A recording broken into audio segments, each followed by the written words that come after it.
Hello, everyone. Welcome to the Nigerian Conversation 10th Anniversary Global Online Webinar to commemorate Nigeria at 60 in partnership with CABS World TV. I am Abdurrashid Abubakar. The Nigeria Conversation, a model of Commonwealth conversation, is a citizenship mainstreaming initiative which positively and productively engages Nigerians both home and abroad on nation building processes and national development.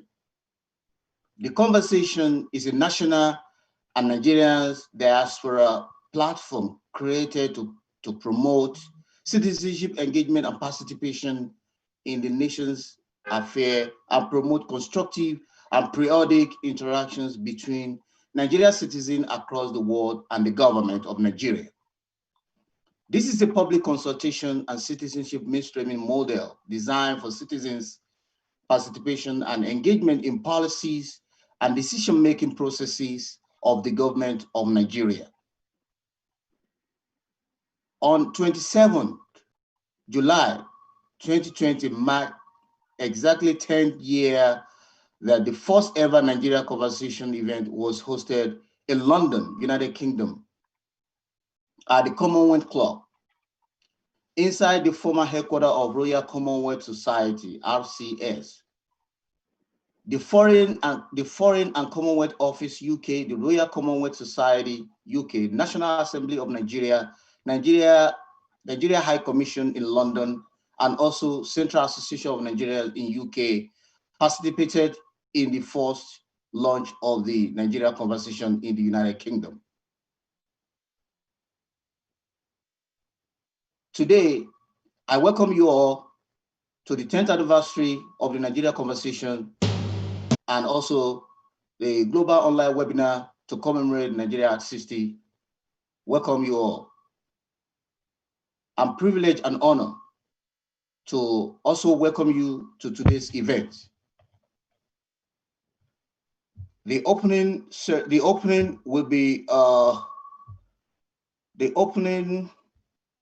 will be to listen to our Honorable His Excellency Professor Tijani Muhammad Bande, President of the United Nations General Assembly and the Nigeria Permanent Representative to the United Nations in New York.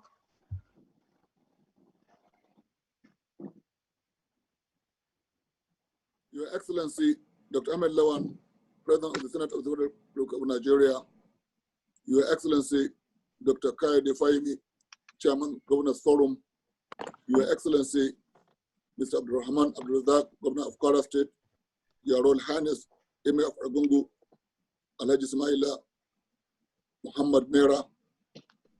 Let me start by thanking the organizers of this event, Your Excellency, led by Dr. Chairman of Nigeria Conversation, President of the Senate of the Republic of Nigeria, Mumi, for picking a theme that speaks to the dual purposes we commemorate today.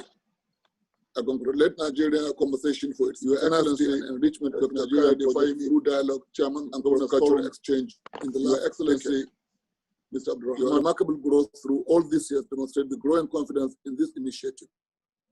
This year, owing to the COVID-19 pandemic, you have once again proven your ingenuity and adaptability to the new reality by putting together our planned virtual event without compromising on the quality of the guests and the program.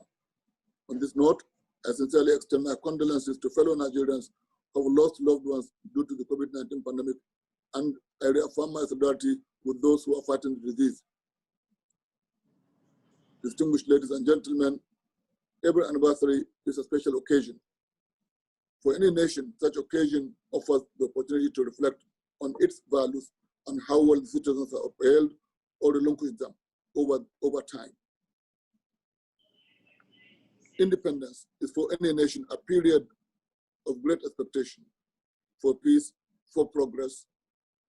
Nigeria is no exception, and it was not an exception.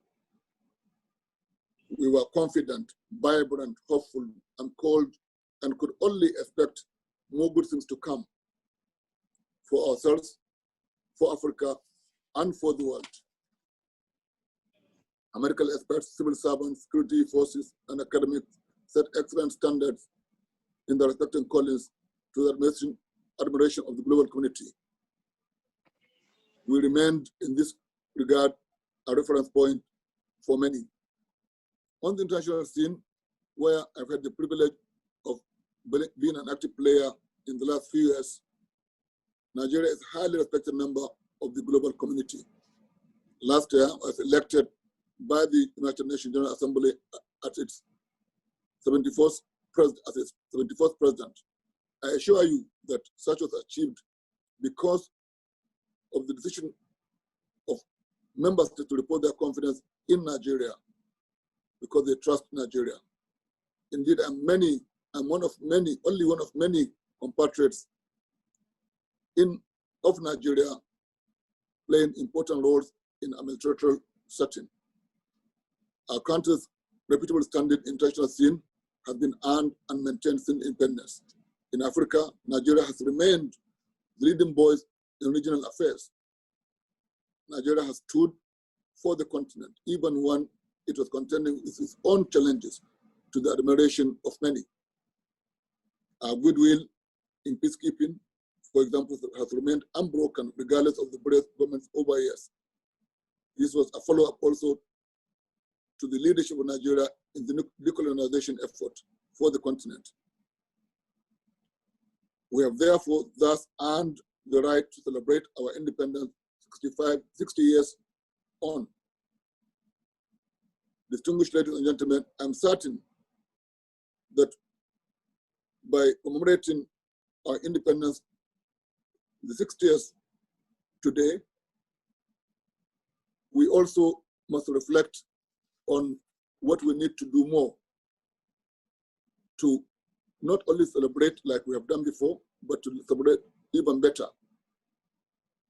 It is also a moment to reflect on our situation. We have confronted colonial domination, ethnic religious tensions, even a civil war. Yet our populations continue to demand we do more and urgently to guarantee peace, prosperity, and uphold the rights of all, for ourselves, for our neighbors, and for the world. Our youth have joined their peers around the world to make the world a better one, to demand that we do better in terms not only of social justice, but also in terms of effort to have a sustainable world. At home, we must use our diversity to strengthen ourselves. We must find lasting solutions to violent conflicts that take on sectional coloration.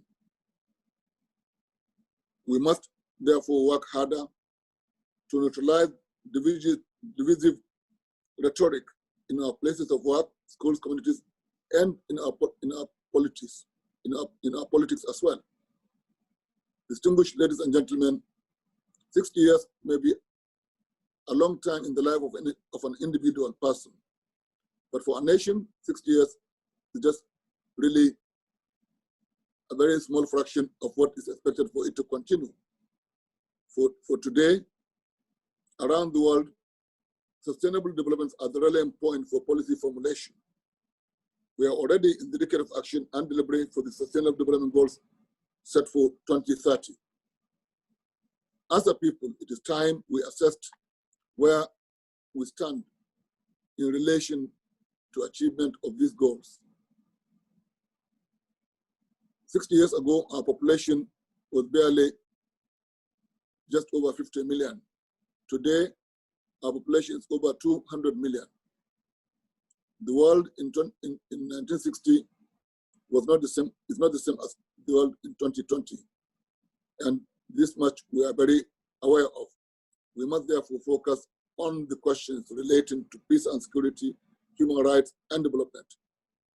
Distinguished ladies and gentlemen, it is my aspiration to see key issues under SDGs take center stage in our discussions. As a country, we need to get ready for the emerging digital world.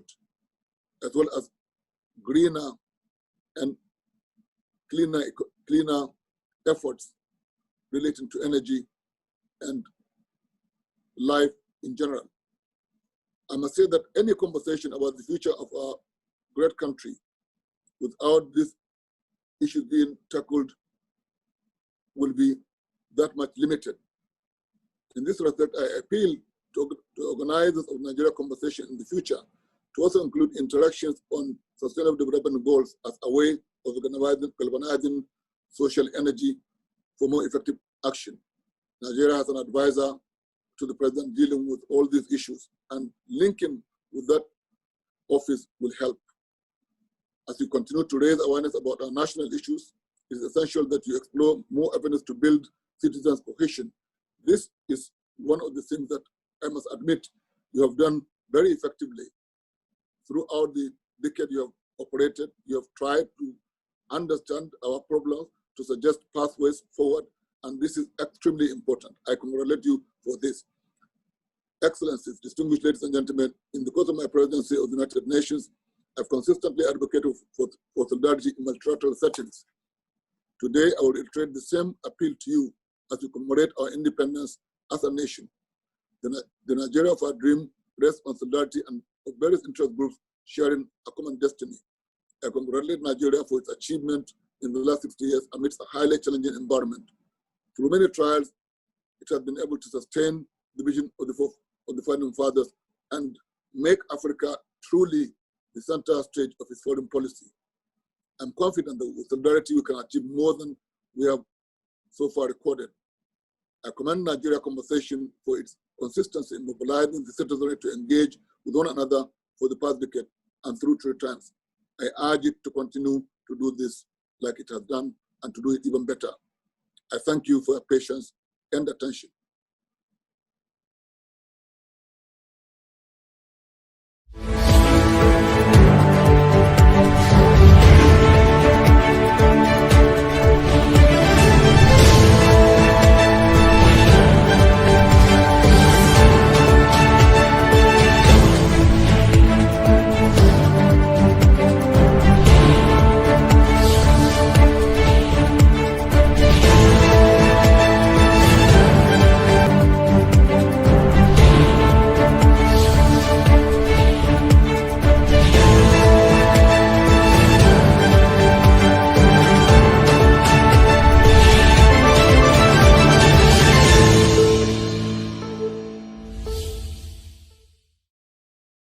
United Nations General Assembly in New York.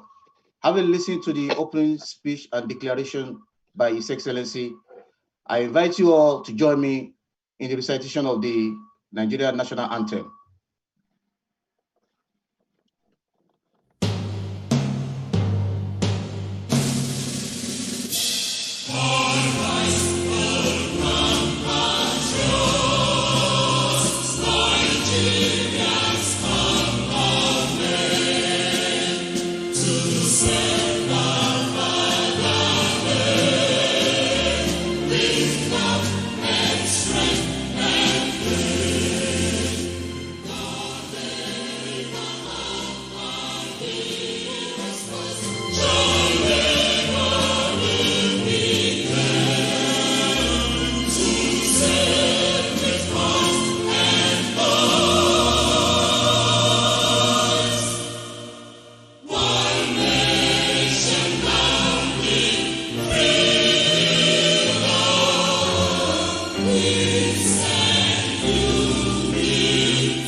Thank you so much for that national anthem of the Federal Republic of Nigeria.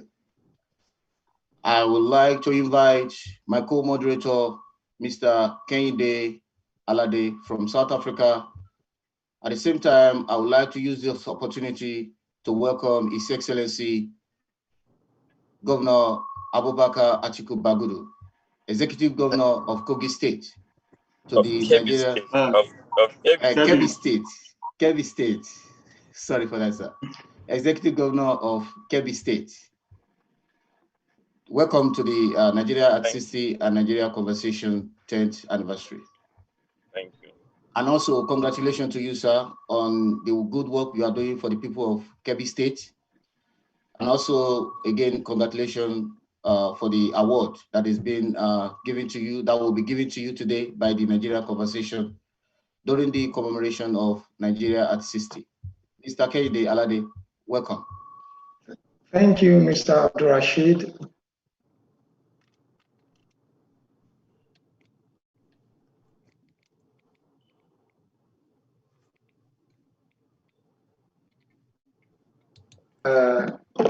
Briefly on the Nigeria Conversation has successfully taken place in London on the 27th of July 2010 and on the 29th November 2012. It took place in Kuala Lumpur on 18th of May 2011, in Berlin 19th July 2011, in Paris 28th March 2013. It took place in Atlanta, Georgia on the 6th of July 2013, in Abidjan on the 5th of April 2014, in Pretoria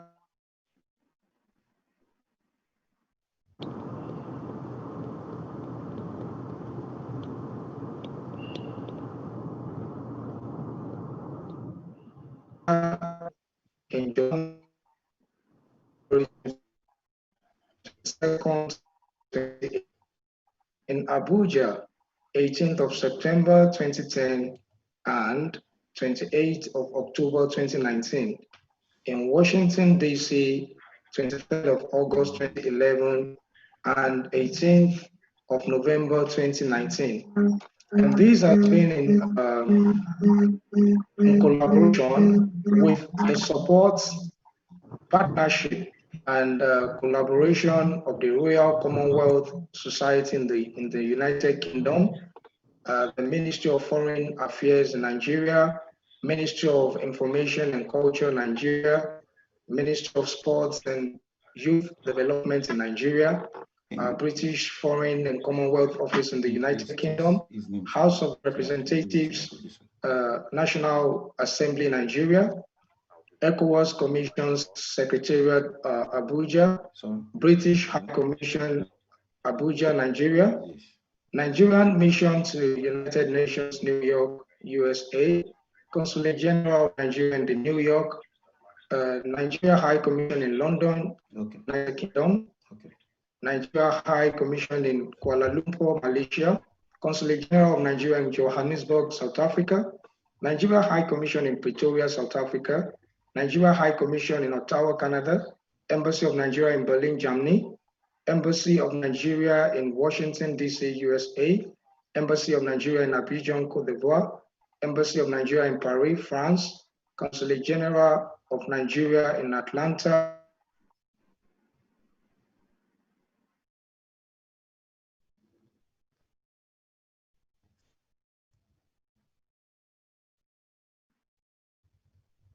Organization in Asia, Malaysia, Central Association of Nigeria in United Kingdom, Nigerian Diaspora Organization Côte d'Ivoire, Nigeria Canadian Association Canada, Nigeria Canadian Business Network, Nigeria and Diaspora Organization South Africa, and the Nigerian Union in South Africa. So to speak on the focus of Nigeria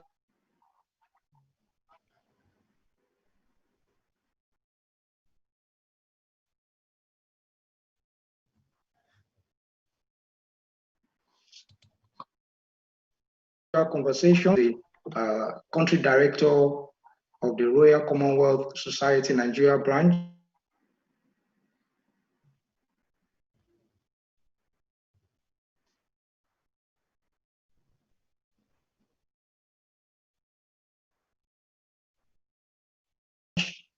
please join me and welcome Mr. Blackson.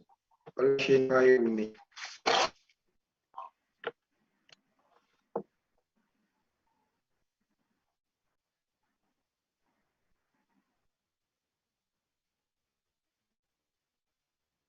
Mr. Blackson, sir. Thank you. Your Excellency, the President of United Nations General Assembly, our own dear Professor Tijani Mohamed Bade, Your Excellency, the Executive Governor of Kerby State, one of the outstanding governors in the country, very hardworking governor, a performing governor, the governor that is state centers on food production in the country. Our own dear Governor Abubakar Atiku Bagudu, His Excellency, the former chairperson of the Board of Governors of Commonwealth Secretariat, Ambassador Dr. Chris Nonis, Honorable Minister of Steel and Steel Development in the country, Dr. Oga, Honorable Minister for Women Affairs, the moderators, Mr. Abubakar Rashid and Mr. Kenny, other distinguished speakers, dear brothers and sisters across the world, Nigerians. God bless you. I'm so happy today to speak in this August occasion, celebrating Nigeria's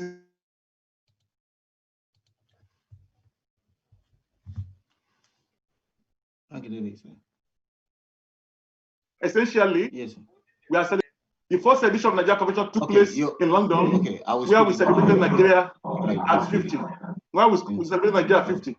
Now, 10 years later, we are rejoicing that we are alive, despite the challenges over the years, especially this year, the pandemic of the coronavirus, to witness another celebration of 60th independence anniversary of our dear country, Nigeria. Nigeria Conversation is essentially a platform for government citizenship partnership. We agree with me that in democracy, the power of governance is derived from the people. The first democracy is a direct democracy where the adults in the society do represent the people in taking decisions. But we are practicing representative democracy now, where people are elected to go and represent them in government. So this is a platform for the people that actually have the power to engage the representative on how the decision should be taken, how they should be governed. So it's a citizenship mainstreaming to incorporate the idea of the citizen into the governance and administration of the government.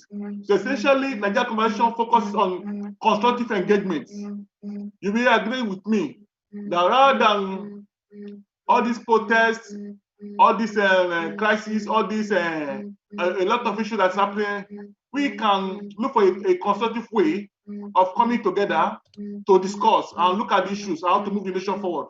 So Nigeria Convention provides a platform for this constructive engagement where the citizens can bring their issues before the representative of government and discuss with them constructively on how to move the nation forward. You will agree with me that peace is so important in achieving any goal all over the world. Peace is so important. And this is what the Nigeria Convention provides for. Essentially, Nigeria Convention focus on public consultation, where government can consult the people on their major decision. Because government actually derives the power from the people by being elected from the people. So government goes back to the people that you are the one that elect me, and I'm representing you in governance, I'm representing you in this area. So what and what will you be your idea in this one? So government is carrying the people along. So we call it public consultation, where government can consult on people on major issues to be taken on their behalf. Nigeria Convention centers on constitutionalism, because everything we do in Nigeria Convention has to do with the law of the land. We don't do anything illegal, anything that brings crisis to the nation, or any illegal thing. No, we believe on constitutionalism, the law of the land. So we follow the procedure of constitutionalism in our engagements. Nigeria Conversation focuses on partnership between government and citizenship, where citizens, partner, and government can come together and discuss and dialogue and reach a very conclusive and progressive conclusion on any decision to be reached. Nigeria Conversation focuses on nation building, All what we are trying to do is how to move our nation forward, how to develop our country, how we can mobilize people, major stakeholders in the country to come together and build our nation. This country belongs to us, and we are all part of, we have a role to play in building Nigeria.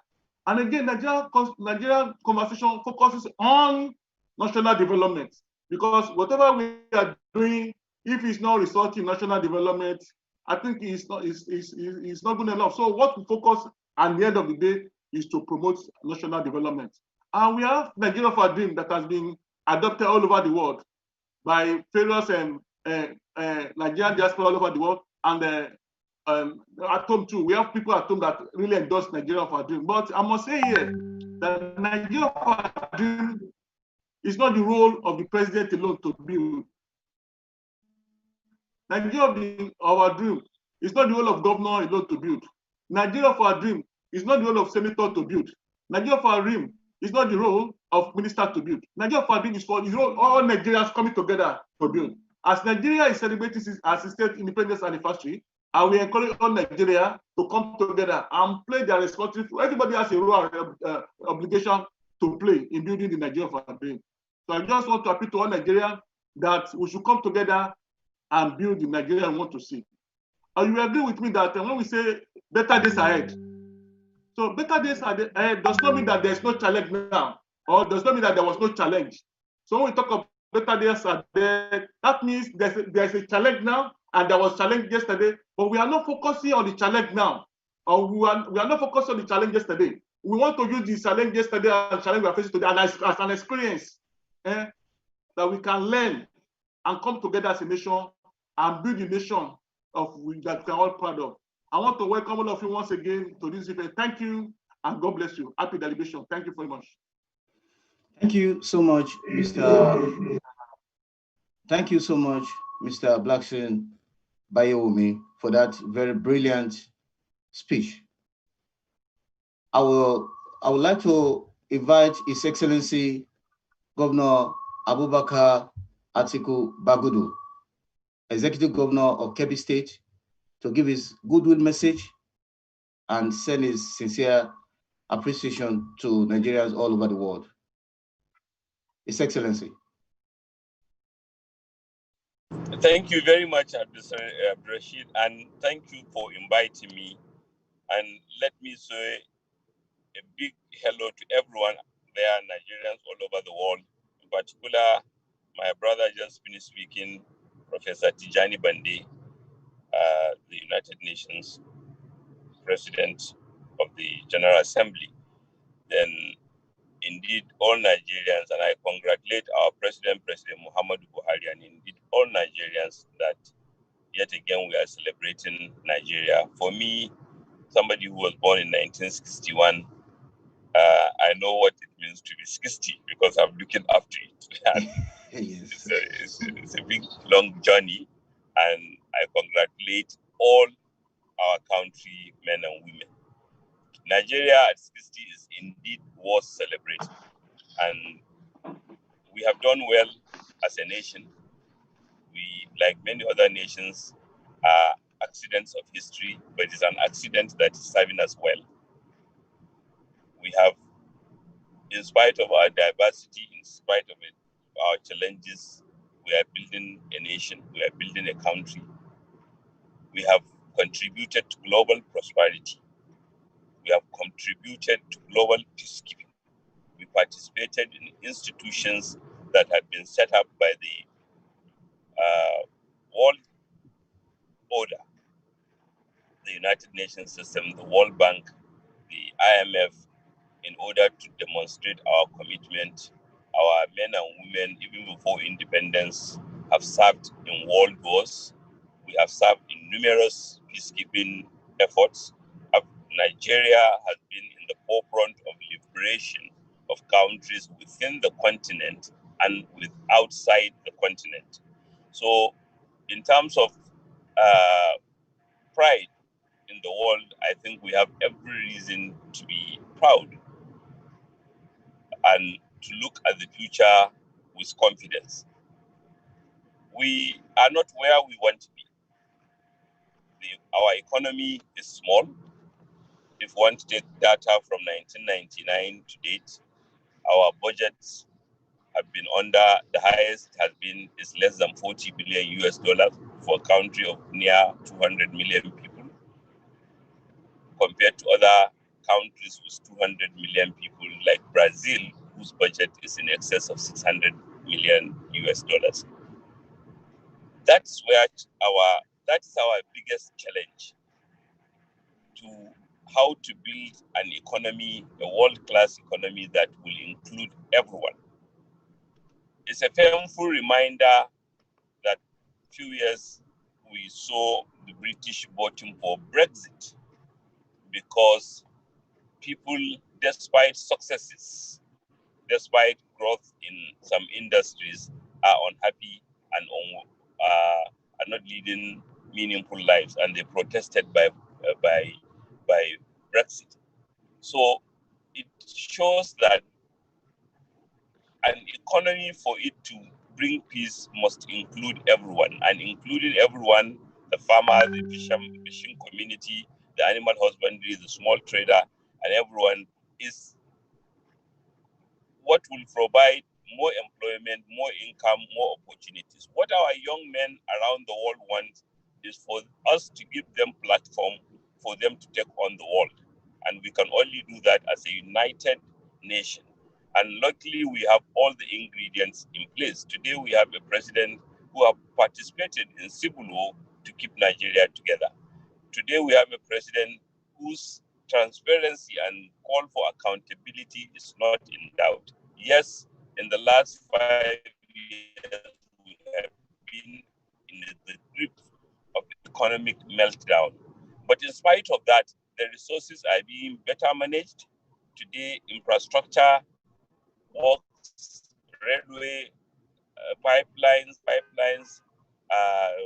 power projects like Mambila, and numerous others, Second Niger Bridge, are taking place in our country despite the lean resources.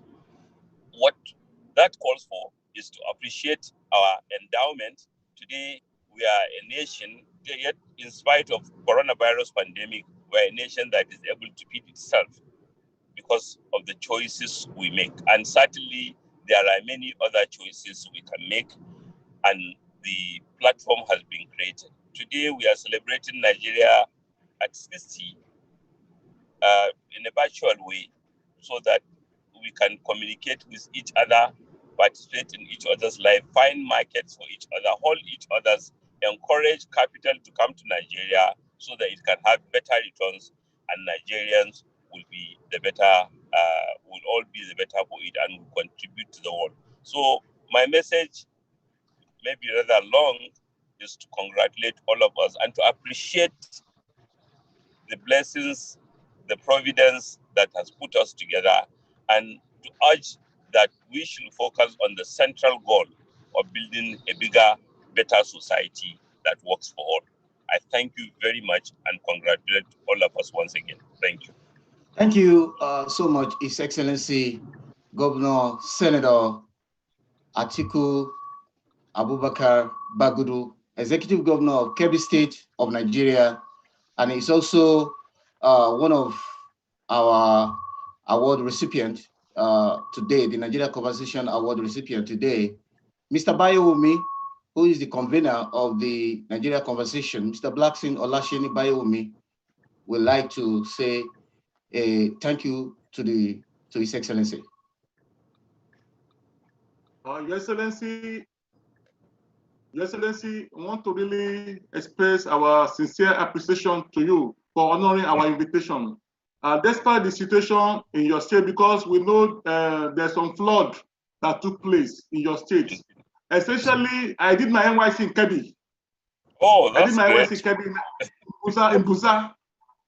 So I from Aruku to Busa, and I went to Kamba, Jaga, through all of that. So so Kerby is my second state, because I was there for almost 1 year, and I work in Canada, Kerby State Agricultural Rural Development Agency, World Bank project. Yes.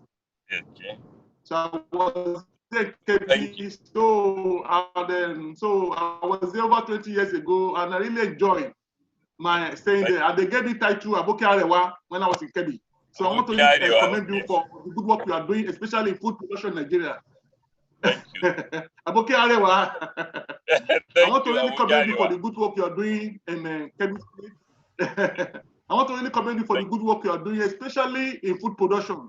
Because if we can feed ourselves as a nation, the major problem are solved already. So for the mass production of rice and other opportunity of food items that you are facilitating and encourage other states. Because I saw you a few days ago with Mr. President Abuja for the Food Council, you are strategizing how to make sure that Nigeria are properly fed. So we are monitoring you, and we are proud that your action, your achievement has rewarded you with a special award. So I would like to give us a specific day, maybe this week, so I can fly. I'm in Lagos now, so I can arrange to come to Kerby or Abuja, where it's convenient for you to officially present the award to you. I don't know which date is convenient for Your Excellency, sir. Either in Abuja or Kerby. I'm in Lagos now. His Excellency is on his way now to catch a flight, and we wouldn't want to stop him because he's on his way to catch a flight in about two minutes now. So he will send us his itinerary. Thank you so much. Thank you very much. Thank you. Thank you so much, Your Excellency. Thank you so much, Your Excellency, Mr. Blackson Olasheni Bayumi. It is important for us to also recognize all our guests that are here today to celebrate Nigeria at 60 with us. It is a pleasure and honor for me to recognize His Excellency Dr. Ambassador Dr. Chris Nonis, former Chairperson, Board of Governors, Commonwealth Secretariat, London, former Deputy Chairman of the Royal Commonwealth Society, Headquarters, London, and Advisory Council of the Asia Scotland Institute. Welcome, Dr. Chris Norris from the United Kingdom. Thank you. Also, I recognize His Excellency, His Highness Alhaji Samaila Muhammadu Mera, the Emir of Argungu, May Martaba Serkin Kashi Argungu. We also recognize our royal father. Our royal father is Royal Highness. We recognize you.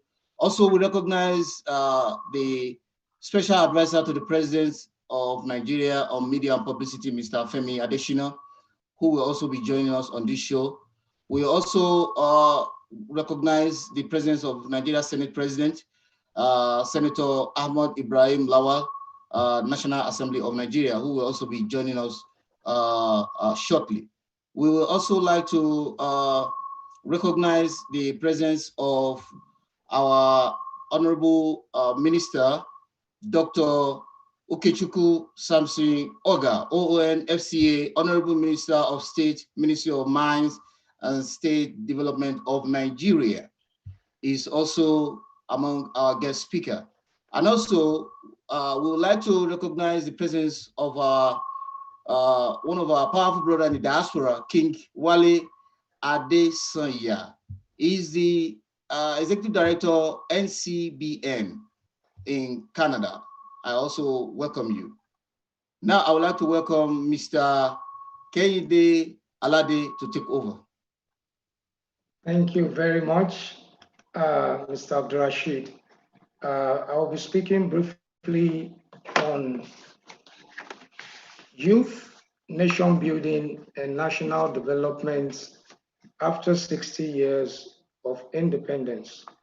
However, before I go into this presentation, I would like to duly observe all protocols, like has been stated by Mr. Abdurrashid, and also specially thank the chairman, Nigeria Conversation, all Nigerians across the globe, and friends of Nigerians that have connected to this global event. Before I proceed, I want to say that when it comes to youth matters, the youth have a saying: if it is not from us, it is not for us. So at the international level, there is no universally agreed definition of youth. While the United Nations defines the youth as people between the ages of 15 to 24, the Commonwealth of Nations considers the youth as aged 15 to 29. The African Youth Charter recognizes youth as people aged between 18 and 35. However, in the Nigerian context, the new youth policy states that the youth shall comprise young males and females in Nigeria and in diaspora between the ages of 15 and 29 and 29 years, probably why people that are 30 and above can be exempted from the National Youth Service Corps of the nation. Now, it is interesting to note that Nigeria has one of the largest youth population figures in the world, and that is according to the current statistics of Worldometer and Statistica. Now, for instance, the median age, or while the median age in the UK is 40 years in the United Kingdom, and it is 38 years in the US and in China. It is 28 years in South Africa, where I am currently speaking from. However, in Nigeria, the median age is 18 years. Now, imagine that and what it means for the future that we are looking ahead for after 60 years of independence. Now, the implication is that there is an unprecedented potential for the inputs and contribution of the Nigerian youth, either in diaspora or in Nigeria, wherever we are across the world, which must be properly harnessed for nation building and national development. Now, there are 5 categories of youth. Research has shown that we have youth in education, youth in service, such as people in the NYSC, Nigeria, and a youth service corps.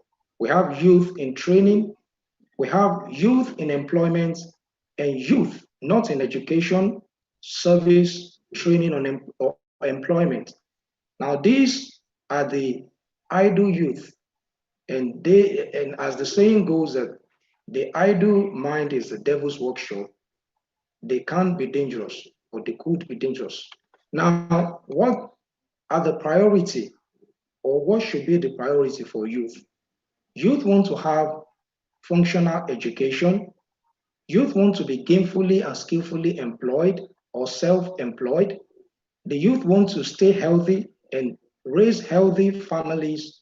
And probably the most important to the youthful across the globe, the youth want to be involved in leadership of the country or at all levels, participating in policy formulation, implementation, and decision-making processes.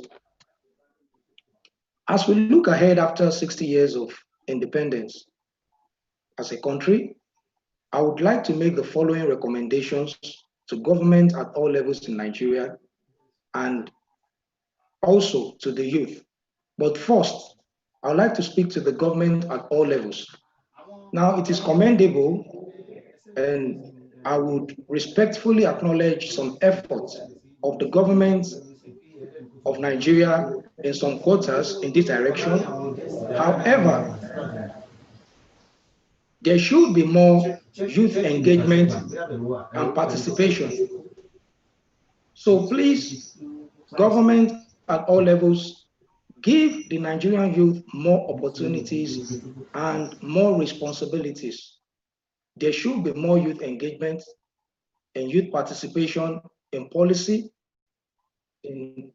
formulation, implementation, and decision-making processes of the country. I had an experience in 2013 whereby the Nigerian Institute of Social and Economic Research, NISA, and National Planning Commission invited a few youth folk or youth organizations only after a crisis They were working on a document to develop a youth document to tackle youth unemployment in Nigeria. They were actually commissioned by the then Minister of National Planning, Dr. Shamsuddin Usman. Now, they were at the point of submitting that document when the minister that commissioned them realized that there was no youth input in the document they were submitting. And he asked, how could you be submitting a youth document without the youth input? Only after that were a few of us invited to Abuja, of which our organization, the Commonwealth Youth Organization of Nigeria, was part, to make our own contribution. So it goes back to that saying, if it is not from us, it is not for us. Now, the second recommendation I would like to make, let us celebrate the Nigerian youth. Those that have excelled and are playing pivotal role in different spheres of life in Nigeria and diaspora should be acknowledged and as good examples to others. There are too many wrong youth models across the globe in the name of Nigeria who are involved in social vices, crimes, and violence of all manners. Here in South Africa, they celebrate 200 young South Africans annually. And this event has been running since 2006. The people, in fact, a few days ago, I also connected online to watch another award presented to 200 young South Africans who are playing pivotal role in the future of the country and in different spheres of life. These people will serve as good models to others of hard work, of dedication, of discipline, and name all those positive things. I would also like to speak to the youth. So please stay positive and be proud to be Nigerian, doing things that will make Nigeria proud. The Nigerian youth must not be known for violence and must not be known for crime, but for good vision, for patriotism, and all those good virtues. Many of the future scenarios across the globe are actually youth driven, they are youth developed. So I hope that we can make, the youth can make their unique contribution as we look ahead after 60 years of independence. Just last week, the president of Nigeria named the Vision 2050 strategy group. And I sincerely hope that the youth will not be left behind in these plans to make their own contribution as we develop the path to the future. We always say in the Nigeria conversation that the Nigeria of our dream is ours to build, and the future starts from our actions today. As I round up and conclude, again, I would like to reiterate the Nigeria of our dream vision. And this vision was what actually connected me to the Nigeria conversation. Special thanks to the chairman once again, Mr. Blackson Olasheni Vayewumi, for his doggedness, tenacity, commitment, and patriotism in achieving this Nigeria of our dream. And what do we have as a dream? Number one, to have a just society where qualified and competent people are rightly elected to the positions of authority. Two, to have a nation where there are equal opportunities for the people to realize their potentials. Three, a nation where people's votes will count, where lives will be valued, voices will be heard, and opinions will be respected. We want a peaceful nation where the people are united and all forms of discrimination and vices are eliminated. We want a country where productive capacities are optimally utilized and resources are efficiently allocated. We want a nation where there is maximum protection for lives and properties, where there is a constant power supply at affordable prices. We want a nation where infrastructural amenities are available, functional, and sustainable. We want a nation that provides appropriate and qualitative education for her people, where there is access to timely and efficient medical services.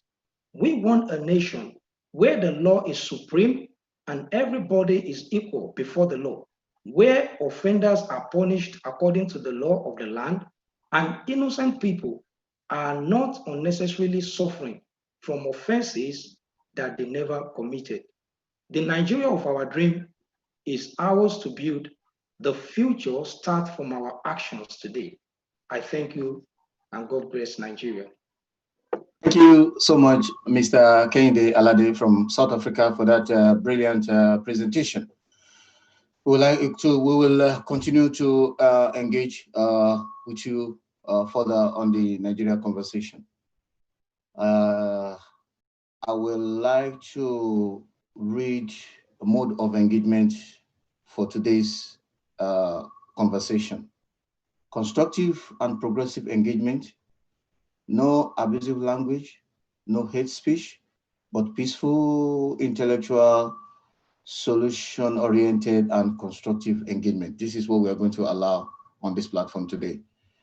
Now, I will invite His Excellency Dr. Ambassador Chris Nonis, former chairperson and board of governors, Commonwealth Secretariat in London. He is also advisory member of a board of advisory council of Asia Scotland Institute, and also former deputy chairman of the Royal Commonwealth Society headquarters in the United Kingdom, London. Welcome, sir. Thank you very much. Joining him in the conversation on nation building and national development after 60 years of independence will be His Excellency, the Minister of State, I think. Yes, the Minister of State will be joining him here. His Excellency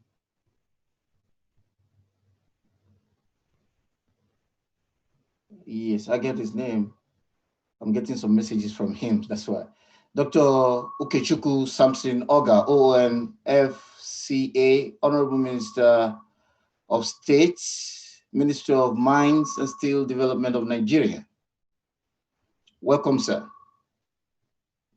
Hello, sir. Hello, sir.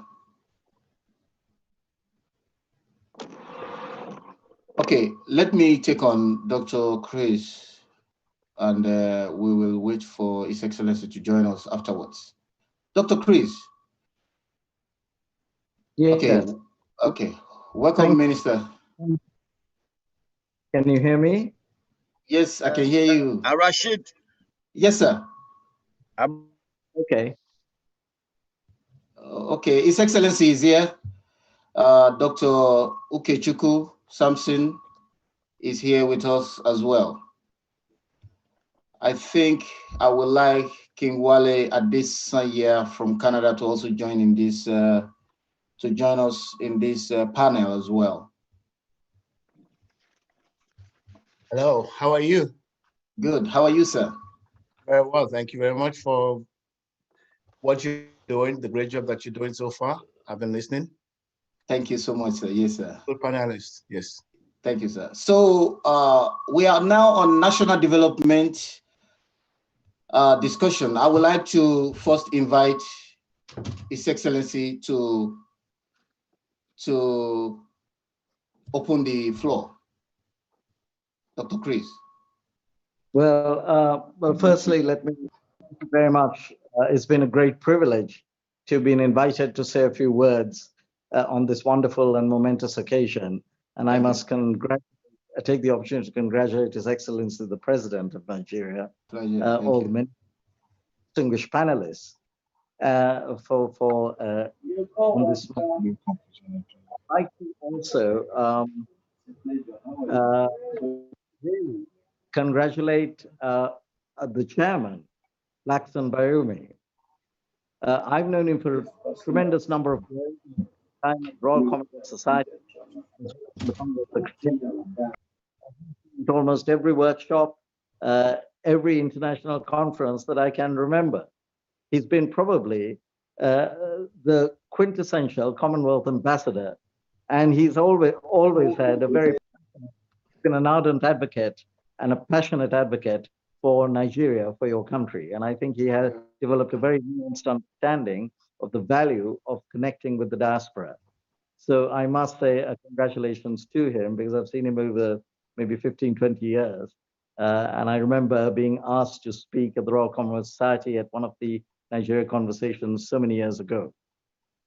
I'd also like to say that the Commonwealth, as you know, the modern Commonwealth dates back to the London Declaration of 1949, and the principles of democracy and development have very much been enshrined in a lot of the communiques subsequently at the CHOGMs. For example, the Singapore Declaration of 1971, the Harare Declaration of 1991, and particularly embodied in the Munyono Statement of Respect and Understanding. And what that does, particularly the Munyono Statement, which is actually edited by Amartya Sen, the Nobel Prize winner, really articulates how we must celebrate the diversity of each and every one of us in Commonwealth countries. And that brings me to my experiences with Nigeria, because I think in Nigeria, your country has such tremendous value and great assets. And I think the greatest asset that you have is all your people. You have such a rich cultural, historic, and linguistic diversity of the people. And that is what I think we should all leverage on for the benefit of all those. And secondly, you also have scale within the African subcontinent, and you also have a substantial scale within the diaspora. And I think that is the value of the Nigeria conversation that you're carrying on right now, to be able to link with the Nigerian diaspora and see how both sides can help in developing the future of Nigeria. And I think the second asset you have is, of course, the tremendous natural resources you have. Not only oil and energy, but so many other resources, which you are blessed with in your country. And I had the opportunity of seeing that when I visited Nigeria, and I was asked to give a few lectures on Commonwealth and participate in Commonwealth workshops all those years ago. I've actually had great experiences from my Royal Commonwealth Society days with the African subcontinent. If you look at the picture behind me, you see a palm. That is actually one of my treasured possessions. That is Nelson Mandela's palm print, handprint, and it was called the Hand of Africa. We actually at the Commonwealth Society during the apartheid days. Let me simply tell him this is the link. In a tiny way. No, he said no. I said the speaker link is cut off. He said no, it's not true. We actually in a little way, send them again. We can use the first one they sent. System and assisted. And so I think Nelson Mandela was a real beacon of hope for all those people throughout the Commonwealth. And that's why that's one of my most treasured possessions, the Hand of Africa, which was actually autographed by the late Nelson Mandela. I think the second asset, as I said, was See now, you're unable to join this meeting because you were previously removed by the host. So now the huge amount of youth you have in your country. I believe Nigeria has the world's third largest youth population after India and China. And that's absolutely phenomenal. And that is probably your greatest strength, because it is at a young age that we can challenge conventional wisdom. It is at a young age that people can actually absorb contemporary technologies, such as artificial intelligence, mobile telecommunications, and technologies, biotechnology, nanotechnology, big data analytics, and smart systems. Since So you the recent new can see the scale of your people and the rich linguistic and cultural diversity of your people. Secondly, your natural resources. And thirdly, probably your biggest asset is the youth, because after all, the youth is the future of Nigeria and the future of the Commonwealth.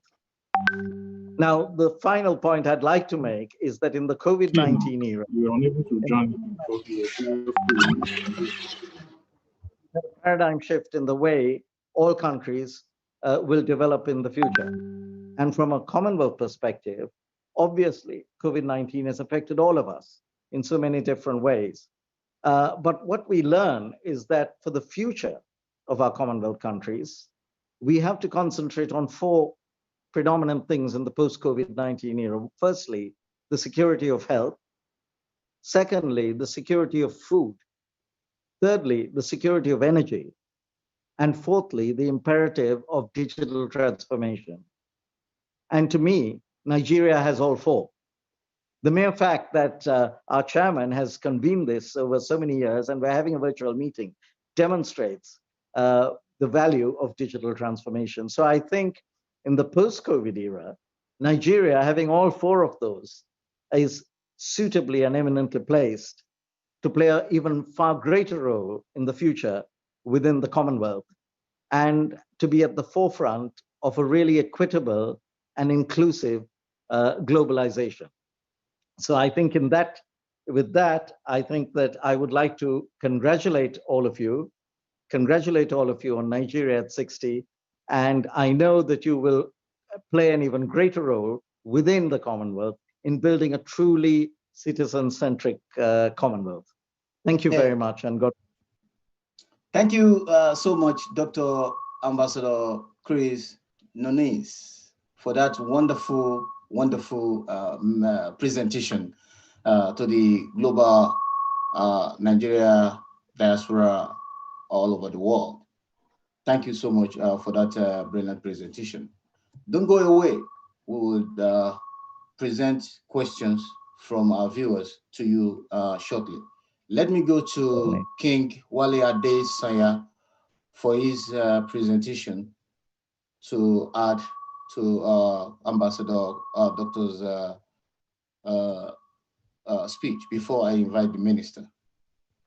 Thank you very much, Moderator Abdul Rashid. You are doing a very wonderful job. Thank you, sir. I like to stand on the existing protocol and bring you greetings from Canada to all Nigerians in Nigeria and also Nigerians around the world. As you can see, we are celebrating Nigeria at 60. And at the same time, coincidentally, we are also celebrating 10 years anniversary of the Nigerian conversation, of which we had the privilege of hosting in 2017. And that's when I had the pleasure of meeting the chairman, in the person of Mr. Blackson Bayumi. It was a very successful event, and I was very impressed with him and the idea of carrying the diaspora people and the people of Nigeria, to partner with the government of Nigeria to basically move the country forward. Canada, on July 1st, just celebrated our own 153rd year. So basically, when you compare 60 years, like one of my predecessors said, Nigeria at 60 is still a young country. And I think sometimes we are too hard on ourselves when we want to compare ourselves with America or with Canada, because yes, technology has advanced to the point that we can leapfrog in most areas, but you will see that we should be proud of what Nigeria has accomplished in the last 60 years. and we should not compare. We should compare apples with apples and not apples with orange. So that's basically one thing that I think we should keep in mind. Canada and Nigeria has a lot in common, and we can also assist each other definitely in different areas. I mean, in terms of technology. Nigerian government also must involve its diasporas in the nation building, similar to what India and China did. I think one of the great resources that you'll find is that Nigeria has a lot of people outside Nigeria, and the whole idea is that if everybody chip in their expertise, in nation building, Nigeria will develop drastically.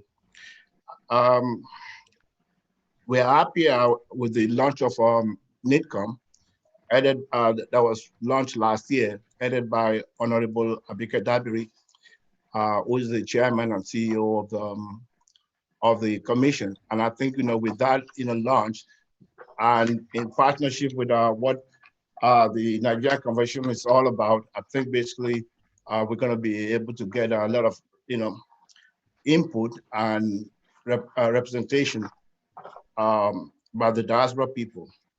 I also just want to point out that the greatest asset of Nigeria is not actually oil and gas, but human resources, because of the youth that we have. The amount of youth that we have in Nigeria is spectacular, and we just have to basically get them involved, get them working, and partner with them, because an idle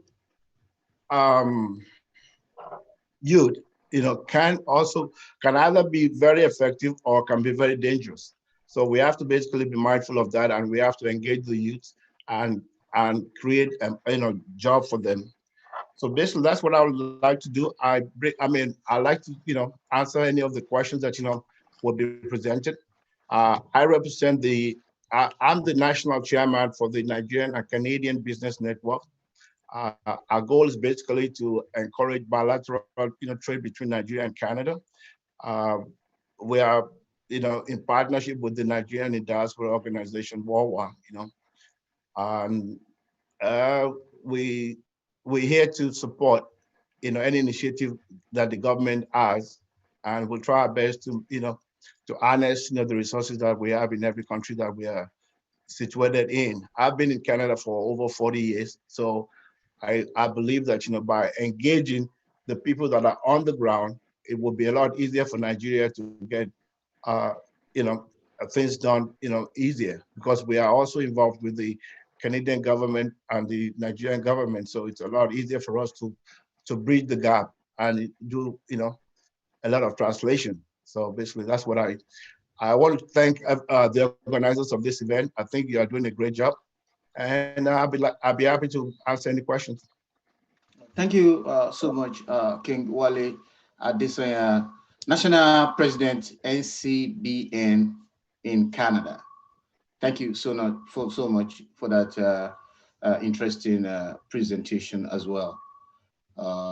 Now, let me invite the Minister, His Excellency, Dr. Ukechukwu Samson Oga, OON FCA, Honorable Minister of State and Ministry of Mines and Steel Development of Nigeria.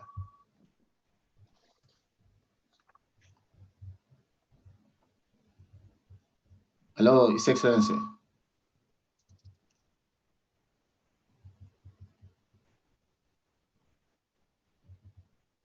Hello, His Excellency.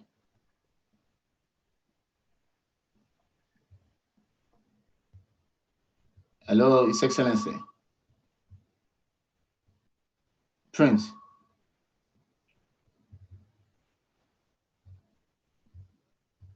While we are waiting for His Excellency to be bringing into the studio, I would like to put some of the question that is being asked to Dr. Chris Nunes, and National President, NCBC, King Wale as well. So one of the questions is that on, corruption in Nigeria, which people think is huge, So also, Mr. Kennedy can also participate. Mr. Bayoumi can also, add your own input to it. Someone asked a question: how do you rate this anti-corruption fight of Mr. President in view of the recent revelation that come out of the NDDC probe by the Senate committee? To you first, King Wale. I mean, my take is that there's corruption everywhere around the world. We just don't hear too much about it. And I know that the Nigerians be very passionate about pointing fingers. And we always forget that when we point fingers to somebody, the rest of the folk, belong to us. So yes, I mean, I have to commend the president of Nigeria right now, President Muhammad Buhari, for leading by examples. Most people, we've had different revelation all the time of people, like being corrupt. But I mean, nobody has come out directly and accused Mr. President of, this is what you are doing wrong, or this, you are corrupt in this way or that way. I think the leadership by example is a good, chart. It's a good part for Nigeria. I'm not saying that everybody, I mean, a tree is not a forest. It cannot do it by himself. It needs to trust people. It cannot be everywhere. You need to delegate. And sometimes people, do let you down. I think the whole idea is to basically make sure that, there's a system of punishment for people that are being, that are caught, so that as to, lay a good example, that's what I would say.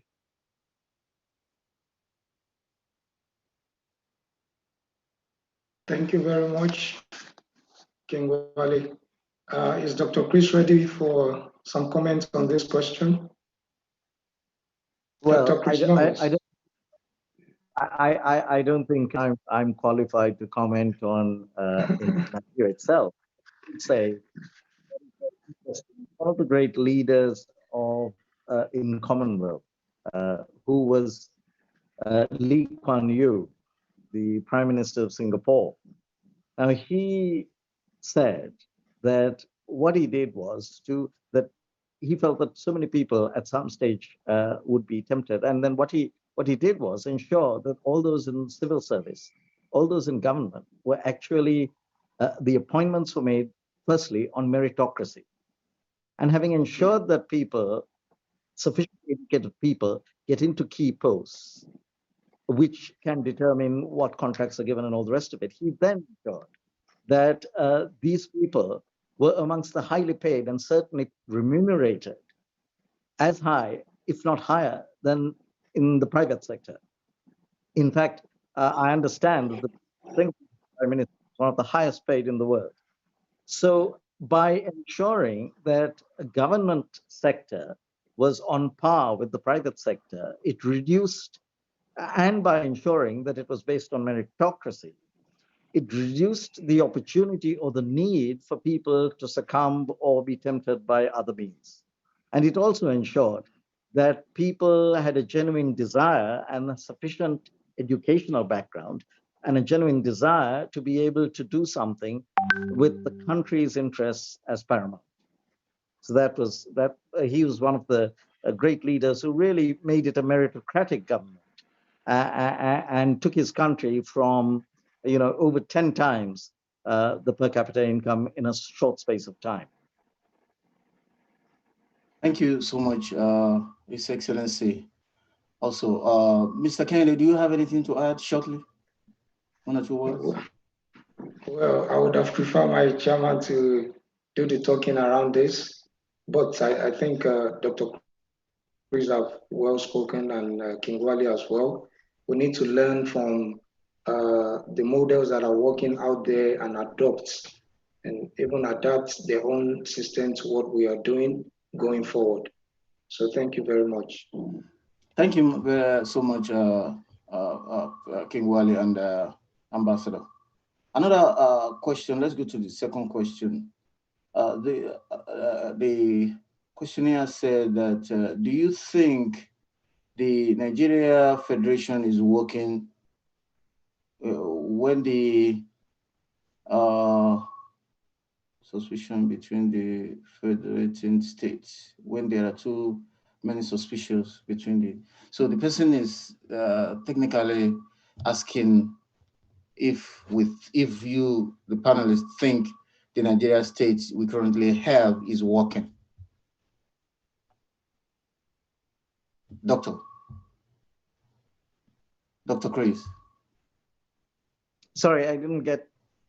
So the question is, do you think Nigeria Federation is working?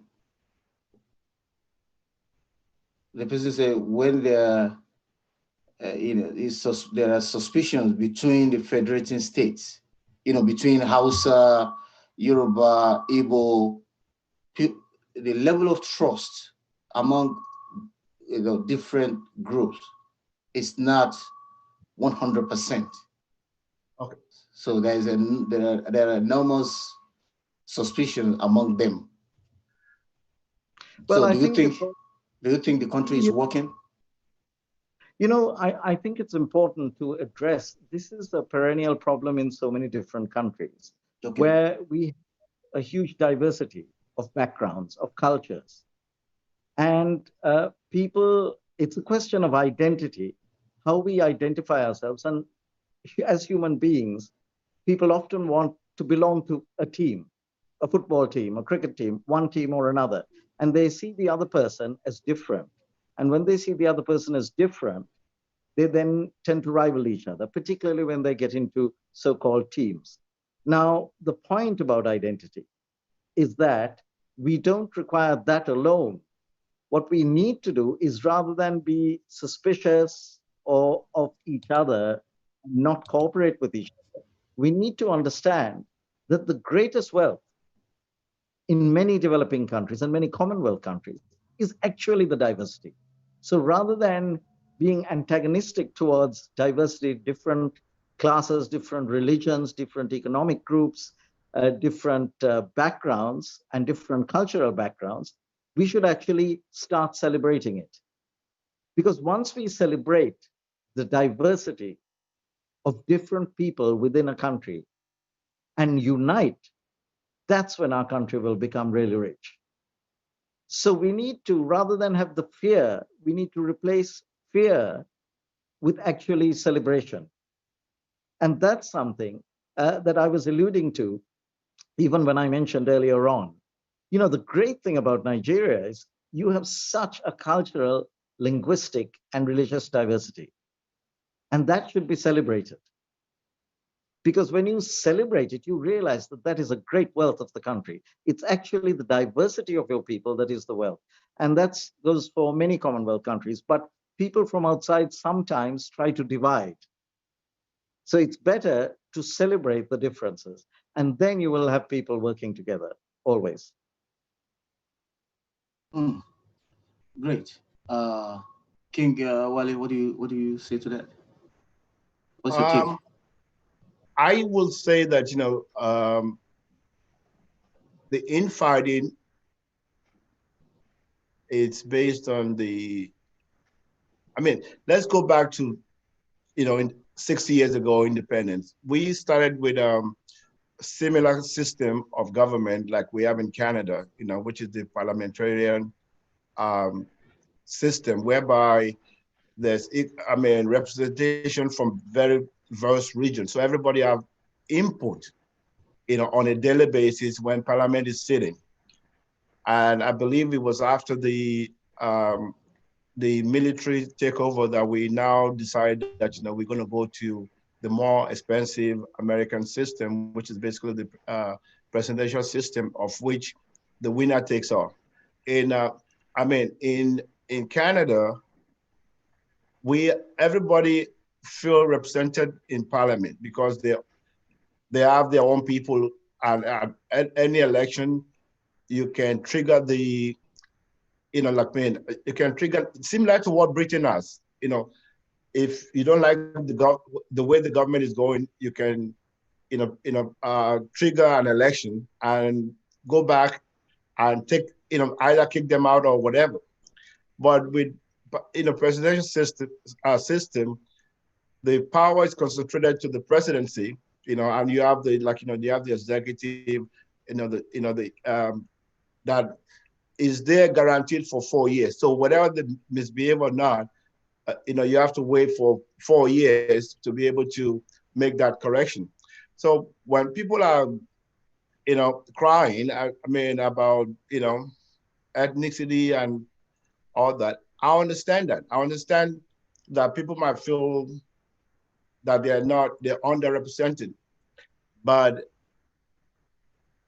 that's the system of government that we choose. So the idea is, when people are saying regionalization, going back to, what we used to have in the system, but at the same time, people want to have progress. Progress is more like moving forward, learning from your mistake and moving forward. So we have to look at it from that perspective and say, okay, you know what? How do we? We cannot subdivide it even smaller, because if more people want to have representation, then they are subdividing what is already there. Like a state, you can't subdivide another state and add another state to it. That's how you can, get, the representation to the, smaller. So we have to live with what we have. We have to hold the people that are in government accountable, like what we are talking about here. Maybe Mr.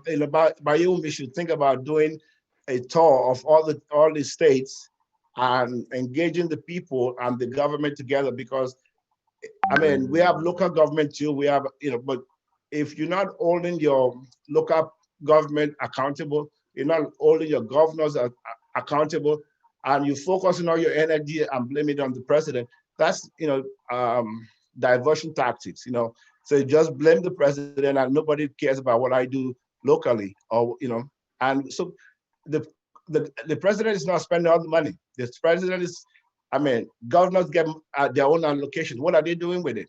Are they, spending on the people? So we have to basically, do housekeeping and see basically where, how we can, hold people accountable. And I think everybody would be happy. Thank you. Thank you so much, King Wale Adesanya, National President, NCBN, based in Canada. I have okay, so let's run this conversation, let's run it up and and summarize what we've been talking about, so that people, our viewers can have a particular message to sleep on. Dr. Chris. Yes. So having listened to you and, during the discussion, I think you have been a friend of Nigeria for many, many years. I would like to ask you this last question, and I want King Wale to also, respond to it. It's also from one of our viewers. Do you think the chairman of AFCC is being given fair trial in view of the fact that he has not been provided with a copy of the allegations against him? Well, I'm not sure. I have been a friend of Nigeria, but I'm not sure that I should comment on, internal issues. Discuss. Okay. That's, I give you a pass on that. That's okay. I give you a pass on that. In fact, the question just, King Wale, don't let us worry about the question, because the question just came in, and I think I should satisfy our viewers and just read it out, so that they don't think that we're kind of being sponsored by the government. We are not being sponsored by the government. We are neutral. And what we are trying to do is to bring everybody together to hear our concerns and also, talk on national development, holistic and sincere national, have a holistic and sincere national development discussion. So someone said to what King Wale mentioned in terms of engaging the diaspora. This particular person said the NIDCOM, Nigerian Diaspora Commission, headed by Honorable Abike Dabiri, been working on involving and engaging Nigerians in the diaspora through the creation of Nigeria Diaspora Investment Summit, which is geared towards what King Wale was talking about. So people kind of sending in questions that there is an ongoing collaboration between NIDCOM and also Nigerian diaspora. Is your organization, NCBN, also part of that process? Well, definitely we are. I mean, we are constantly in touch with our NIDCOM office, and we support what they are doing wholeheartedly. We also just finished our conversation during the COVID. We did the first ever celebration for during Diaspora Day, organized by NDIS, Nigerian Diaspora Investment Summit. And I think we continue to do that because we are passionate about working with, with whatever, organizations that are here. We can only speak for Canada because we are strictly focused on the, Canada, Nigeria, business, bilateral trade. So, we are not expert in any other, countries like Britain. We can't speak for them. I'm glad that Mr. Bayomi can travel the world and was able to do all the conversation all over the place. I'm very, very impressed with him, with what he has done in the last 10 years, and I wish him support, and we're there to support him anytime he comes to Canada. Thank you so much, King Wale, for that short conclusion. In conclusion, Dr. Ambassador Chris, what do you have to say to our audience all over the world? Well, I'd just like to add just one slight thing that I was saying about, when you were asked about the conflict between different states. It's all to do with identity, but it's also to do with respect, with dignity. What people around the world, especially in Commonwealth, from different backgrounds are looking for is to be respected. What they're looking for is to have an equal place, and that goes down, permeates to fundamental human rights, women's empowerment, social justice, socioeconomic empowerment. So, because and I really point to this Munyono statement on respect and understanding, because what it says is, when you respect each other and the diversity in each and every one of us, we are all different backgrounds, different countries, different economic backgrounds. When you respect each other with their differences, with their diversity, then you give each other dignity.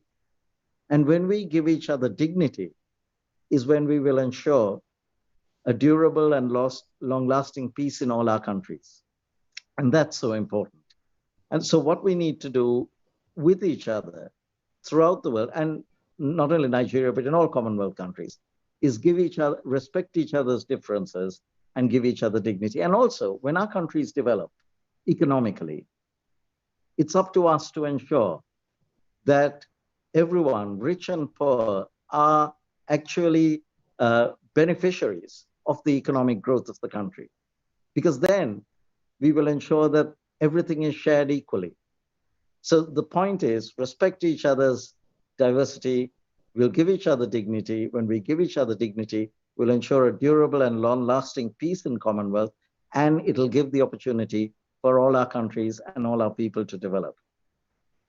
Okay, thank you so much for that brief summary. And this concludes this panel discussion on nation building and national development. My speaker, I thank you so much for your wonderful presentation, Dr. Ambassador Chris Nanis, and also King Wale Adesanya for your contribution. Thank you so much. Thank you very much. Now, I will go to the next panel discussion. It's not really a panel discussion. We will have opportunity to invite the Deputy British High Commission to Nigeria to the other one didn't go. To present her speech for the Nigeria at 60 celebration. I would like to invite the Nigeria, the Deputy British High Commission to Nigeria for her presentation to the Nigeria conversation today.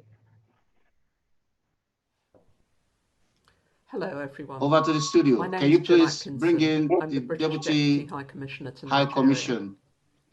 Firstly, I want to offer my congratulations to all Nigerians on this 60th year of independence. I'm the British Deputy The 1st of October is a significant milestone for a nation that's so young, so dynamic, and so enterprising. I'm proud of the way that the UK and Nigeria have been friends throughout this period, and particularly proud to play a personal role in this relationship. I want to welcome the hard work and all the time and effort that has gone into hosting this event by the Nigeria Conversation team, led by Mr. Blackson Osoleni Bayawumi. I know many of you will be familiar with him in his role of the chairman of the Nigeria Conversation and the Nigeria Country Director of the Royal Commonwealth Society. Events in the past 10 years have engaged Nigerians of all backgrounds and interests, and led to hugely effective dialogue and discussion. The UK continues to work hard to support the development of Nigeria, to promote democracy, good governance, the rule of law, sustainable development, and the other values which lie at the heart of the Commonwealth of which we are both members. There are always challenges, but 2020 has perhaps been the most challenging year in living memory. COVID-19 has thrown into stark relief the reminder of how we all need to work together. In Nigeria, dealing with the challenges which the country has already faced, such as insecurity, unemployment and poverty, as well as the many other challenges which we share globally, including climate change, have all been affected by COVID-19. But we and others in the international community remain supportive of tackling these challenges and helping Nigeria fully unleash its potential. I want to encourage all delegates to work together to use their ideas, imagination and energy to find lasting solutions. And perhaps lastly, particularly in 2020, I need to say, stay safe in the fight against COVID-19. Please continue to follow health protocols and guidelines to keep yourselves, your families and your friends safe. Have a great conversation.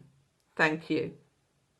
In 2015, the United Nations declared the International Decade for People of African Descent to be observed from the years 2015 to 2024 based on 3 pillars: recognition, justice, and the British High Commissioner to Nigeria for that wonderful presentation from she joined us from Abuja. Thank you so much. We greatly appreciate your participation. Now, let me invite the Minister. I think the Minister has now joined us from Abuja, Nigeria. Honorable Dr. Ukechukwu Samson Oga, ONFCA, Honorable Minister of State, Minister of Mines and Steel Development in Nigeria. Welcome, sir.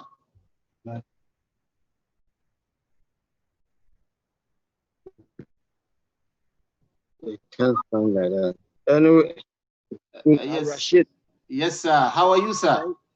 Fine, thank you. Can you hear me? Yes, I can hear you very loud and clear.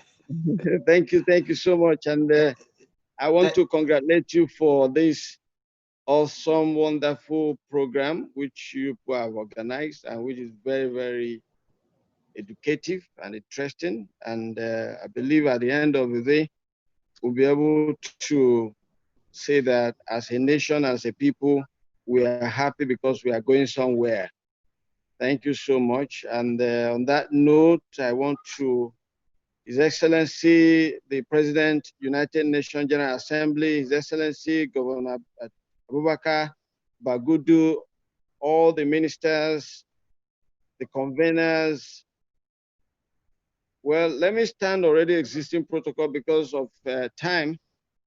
I want to commend the organizers and sponsors of this global webinar, particularly Mr. Blackson and Lostimi, and that's Bayewumi, the chairman, Nigeria Conversation and country director, the Royal Commonwealth Society, for consistently pursuing the Nigeria of our dream agenda and putting together this commemorative event. I acknowledge your recent 10-year celebration since your first ever Nigerian conversation was held in London in 2010.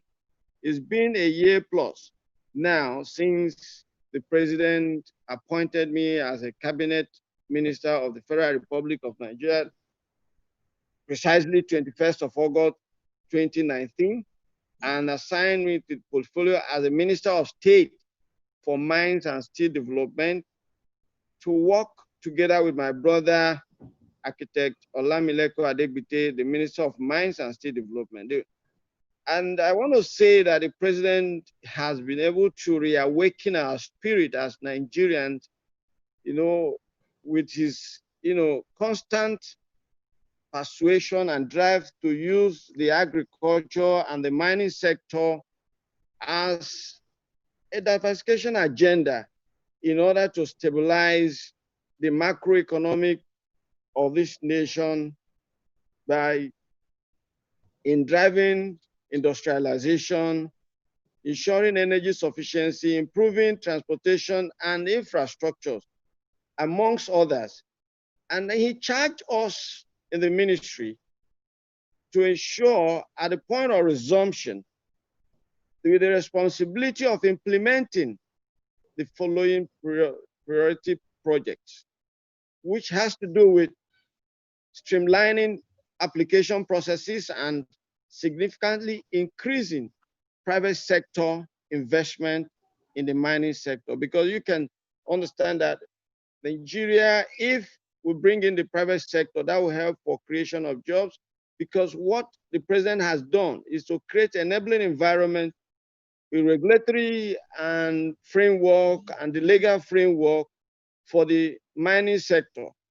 So for us is to ensure the implementation of the policy for the orderly and efficient mining of the 7 priority minerals in the Nigerian mining roadmap, which has to do with the coal, the bitumen, the limestone, iron ore, barite, gold, lead, and zinc, and introduce incentive to improve the investment climate for mining activities, stamping out illegal mining and actively collaborating with the private sector, a large number of the private sector for a well-paying jobs for the Nigerian youth. And moreover, implementing the strategy towards realizing his promise to take 100 million Nigerians out of poverty in the next 10 years. These projects were carefully designed in line with the overall mandate of Ministers of Mines and Steel Development to ensure the accelerated and most beneficial development of the mineral resources as prescribed in the Mining Act of 2007. All these are targeted at contributing significantly towards meeting Nigeria's national strategic goal of diversifying the economy, the country's economy, based away from the oil, and to promote its development, create wealth, increase revenue, and generate employment opportunity for the teeming unemployed youth, in line with the president's cardinal agenda of enhancing security, fighting corruption, and repositioning the economy on the path of sustainable growth. Just to give you a quick insight into Nigerian mining history. Organized mining in the country began in 1903, when the Mineral Survey of the Northern Protectorate was created by the British colonial government. Nigeria was a major producer of tin columbite coal in the 1940s. It will interest you that Tinkan Island was named Tinkan Island because of the export of tin from Jos through the Tinkan Island. And historically, in the 1960s to 70s, the sector contributed above 5% of the country's GDP, which is today is 0.3%. The downturn in the sector was a result of the discovery of the oil in the 1956 and period to 1970 and 1980. Solid minerals such as coal, tin, columbite contributed immensely to the growth of the economy, to the extent that Nigeria was raised at the United Kingdom Mineral Exchange. Coal was a major source of power generation and main source of railway transportation. Nigeria was also the largest producer of columbite. In the past, earnings from solid mineral were used to develop most of the social and economic infrastructure we have today, including the development of the petroleum sector. It was money realized from agriculture and the mining that was used in developing the mining sector. You can see that the mining sector is one sector that is truly, based on what the president has done and with what we are currently doing, it will help to increase a large number of employment for the teeming Nigerian youth. It will create wealth. It will generate more revenue for Nigeria. Beyond today, first in the history of Nigeria, a gold bar has been presented to Mr. President, mined through artisanally by the artisanal miners. It has never done before. Nobody knew that Nigeria has gold. But today we can prove that Nigeria has large deposit of gold in Nigeria. Mining is on the exclusive list of the Constitution of the Federal Republic of Nigeria. Nigeria is endowed with huge mineral deposits widely distributed across the different geographical zones. The solid mineral sector, like I said before, currently is contributing about 0.3, 0.5% of the GDP, but we intend to get it to 5% or 3% by 2023. 80 to 85% of gold production in the country stems from the artisanal mining or small-scale miners. The ministry is working on various initiatives currently to establish various mineral buying centers to encourage artisanal mining to sell, so that they can sell their product or their produce, to ensure that this mineral produce can be processed, and this mineral produce can go through the downstream sector of the mining sector. And in that process, you can see that a lot of other, there will be having beneficiation plants in most parts of the country, so that when these products are beneficiated, we have a lot of minerals coming out of them, and which gives us more value. And in doing that, that's what currently we are coming up with the downstream sector policy in the mining sector, so that no ore can be taken out of Nigeria without being processed, so that we can have all the components of the minerals in that is contained in each ore. I hope my time is not up, please. Continue, Honorable Minister. So like I said, in the same vein, because of what the president came up with this presidential artisanal gold mining initiative, which is to develop the gold sector. However, within this period, we can't say that Nigeria is on the mining map, because there is no either middle or large miner in Nigeria. However, we have successfully engaged, I can tell you authoritatively that one of the middle tier companies, which you call Tor Exploration Segilola project, has come up in Nigeria, mining gold, to mine gold in Osun State, and which is a pilot scheme. And I believe with the success of this Segilola project, a lot of bigger miners like the Rio Tintos, the Glencores, will be able to look at Nigeria as a mining destination, especially for gold. Some of the achievement and policy highlights undertaken to promote and develop the solid mineral sector under this dispensation, like I said, which first in the history we're able to produce a gold to the level of bullion, London bullion, LBMA, which was presented to Mr. President sometime last month. And we have facilitated several interministerial and interagency collaboration for funding and intervention support for the development of the mineral and metallurgical sector, which currently under the ministry, there's a joint committee between the Revenue Mobilization and the Ministry of Mines and Steel Development for the intervention for the sector. And like I said, over the period, we'll commence a synergy between the state, the local government, and the federal government, because yes, this mineral is under legislative, is under exclusive. But you know that the governors are in charge of the land. The mineral is under exclusive list, but the mineral is, the land is owned by the governors. So we need to form a synergy where the governors, the state, the local government, and the federal government could build a synergy. And that is what we have been able to carry out successfully. And today you can see that there is a body language and understanding. Most states are equally establishing a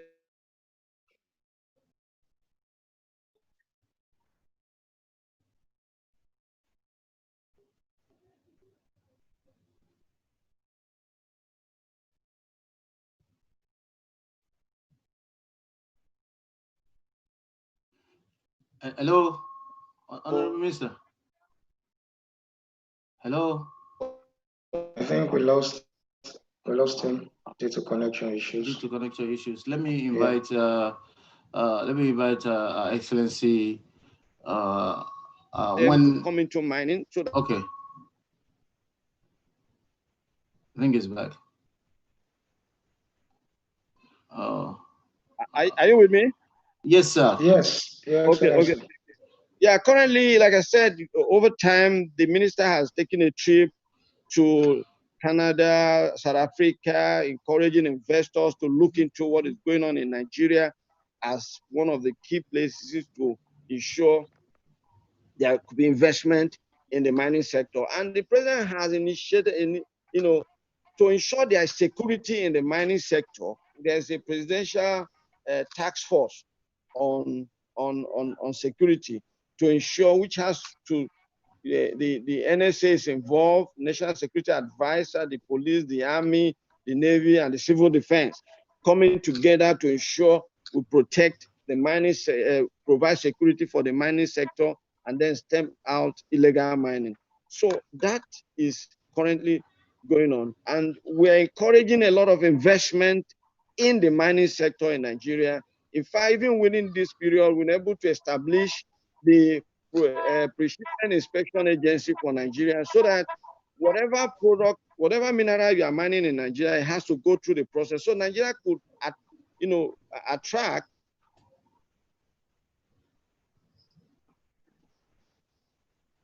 We lost him again. While we are celebrating Nigeria at 60, we can say yes, it's not yet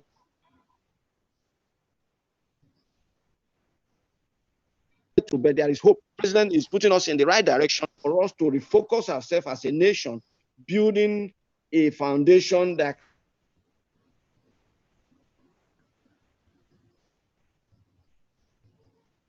can take us to the next, a base for the next set of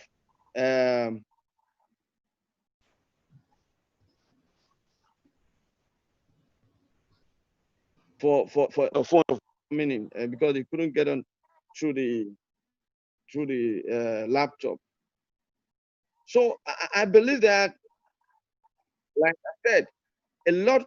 Currently, we have a project which the federal government has commenced, which is called National Integrated Mineral Project, to be able to acquire data, to get data, because everybody have always said that the data is a problem, the data is a problem. So I can tell you that we're building a data room that when you want to invest in Nigeria, you'll be able to go to the data room and look at it and be able to have conviction that you have a place to invest in Nigeria. So I can tell you that a lot is going on in the sector.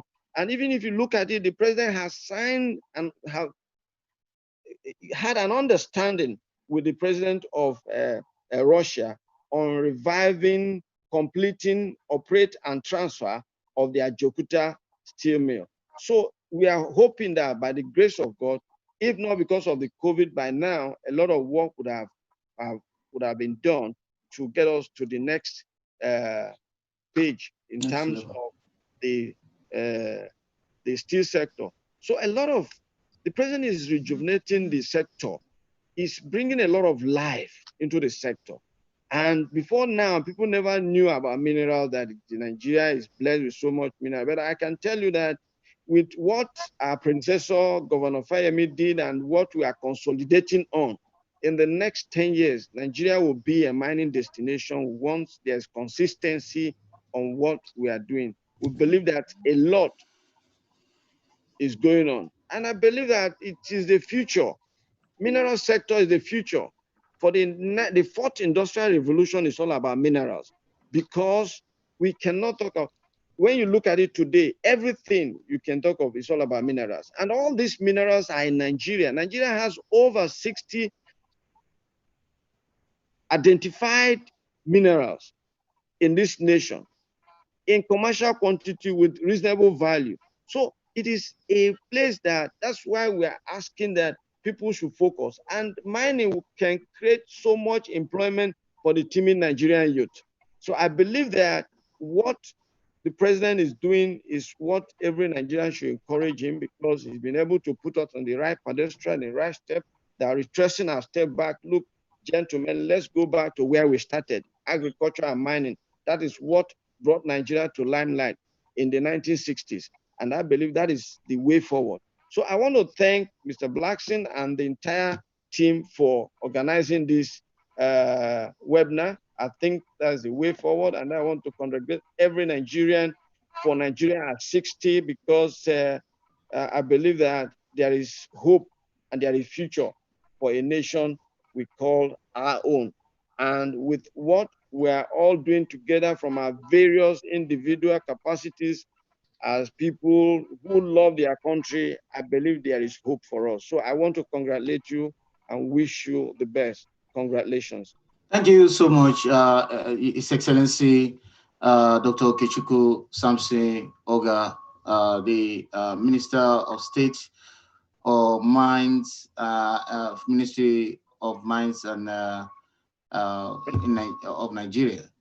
Right. So, Rashid is Uche Chukwu. It's not okay. Uche Chukwu. Uche Chukwu. Okay, thank you so much. Uche Chukwu Samson Oga, ONFCA, Honorable Minister of State, Ministry of Mines and Steel Development, Federal Republic of Nigeria. Uche Chukwu Samson Oga. I get that, right? Thank you so much, His Excellency. We really appreciate and enjoyed your very brilliant and wonderful presentation. Before you go, His Excellency, I would like you to take one or two questions from our viewers.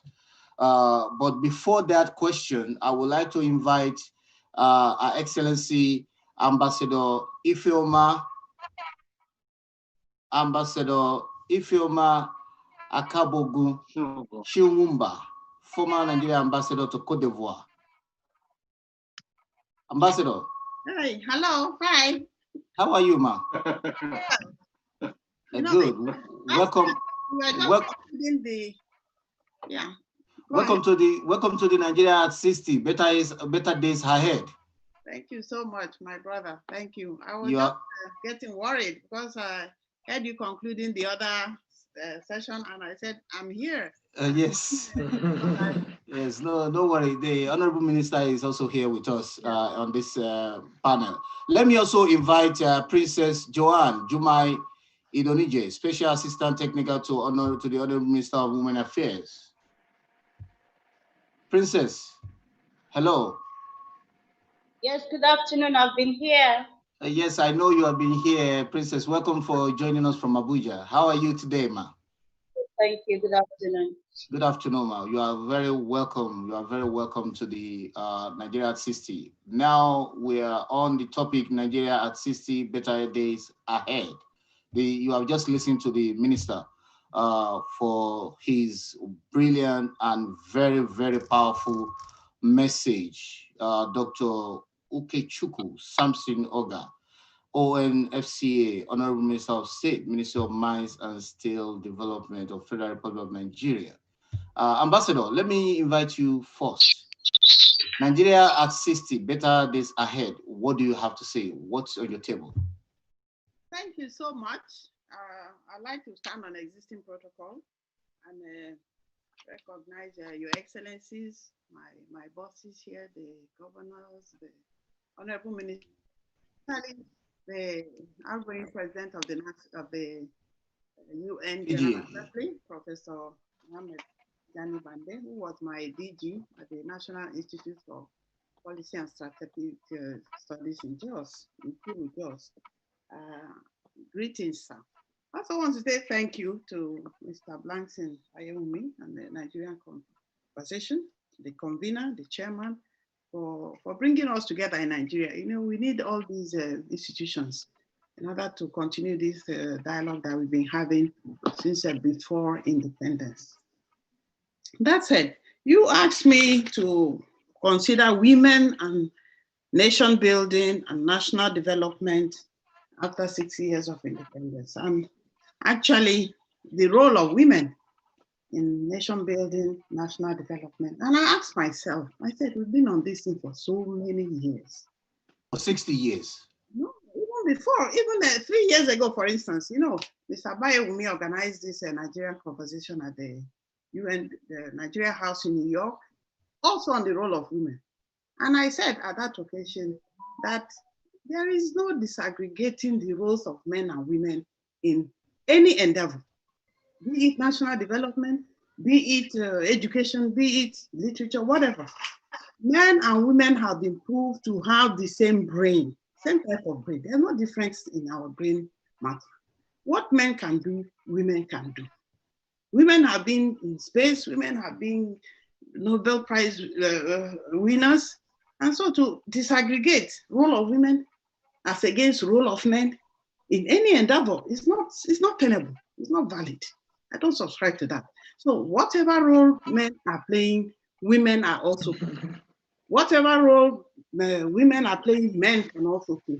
So in our context in Nigeria, our problem has been that there is no space, no sufficient space. It's a patriarchal system. The men are in charge. And so they don't want to give way. They don't want to allow women breathing space. They don't want women to act. We have education, we have qualified women in all fields of endeavor. We can do it. We've been doing it before. But men, it seems, are not able to allow women to take part in politics, in decision-making position. So I said, at the first point, the second point I wanted to make is when we are talking, let us remember that a lot of research has gone into nation building, national development. As I said, I was in Ekuru, in a NIPS in 2012 under Professor Jani Bande, and I looked at all the research work that had been done in the library. When I was choosing my own topic on economic diplomacy and all, I said, my God, we have researched, we have interrogated every subject possible under the earth. But implementation is the problem. We are not able to implement. People go into a lot of, stress and investigation, research, trying to bring out ideas. And in NIPS, once you recommend something, you must also tell them the implementation strategies. How do you want government to implement this? You recommend a plan of action, you must tell government how with the resources available, knowing what you know, how is government to implement? So they are all there. But I notice a reluctance on the part of government to implement the results, recommendations of all these researches that have been done, that government has commissioned its staff, its people to do. Why is government not implementing? So the results are there. And when we talk, let us also look at the implementation possibilities.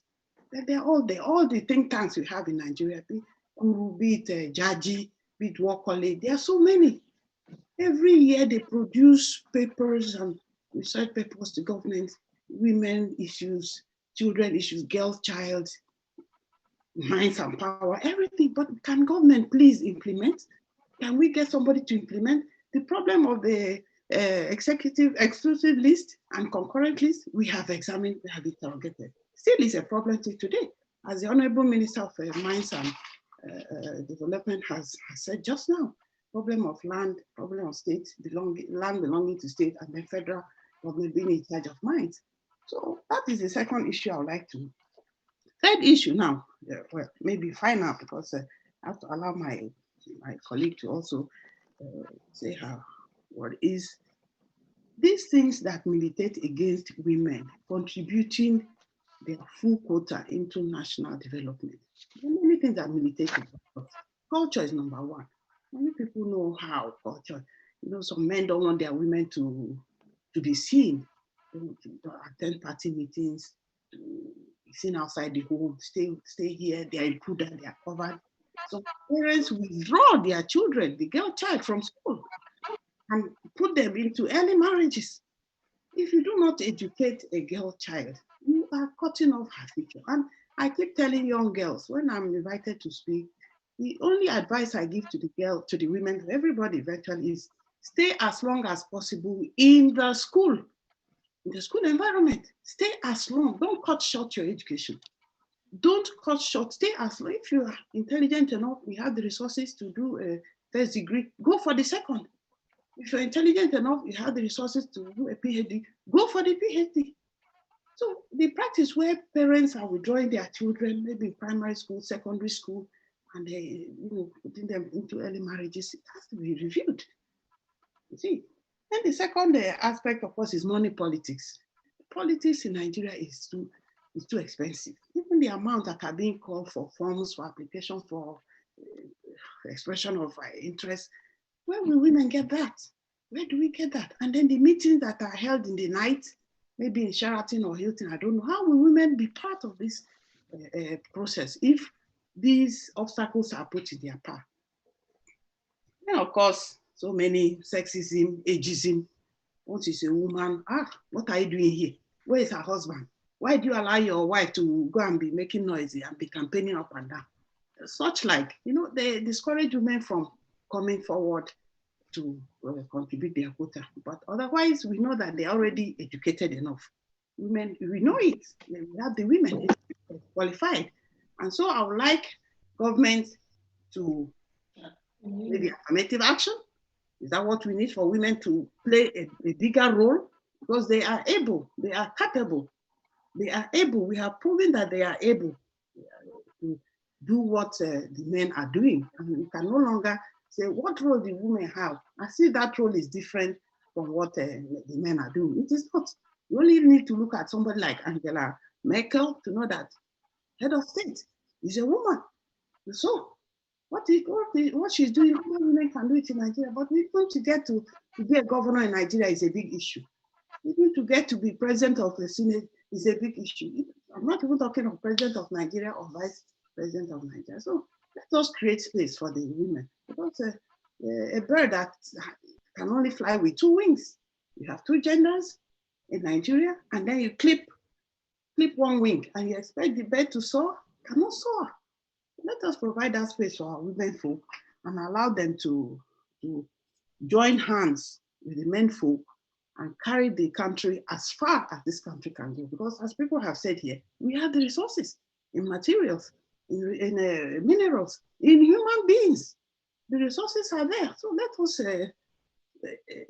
get down to business, get down to implementing the results of the researches that we have commissioned our intellectuals to carry out. Thank you very much. Thank you so much, Ambassador Ifeoma, for that brilliant presentation. Thank you so much. I have the privilege and honor to welcome Honorable Minister Dan Pauline K. Tallinn, OFR, Minister for the Women's Affairs, my sister from Yellowa Shenda. She's actually from Shenda in Jos. Welcome to the Nigeria at 60 Better Days Ahead. Welcome, ma.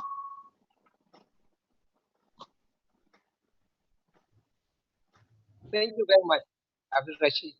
Yeah, you are most welcome. Thank you, ma.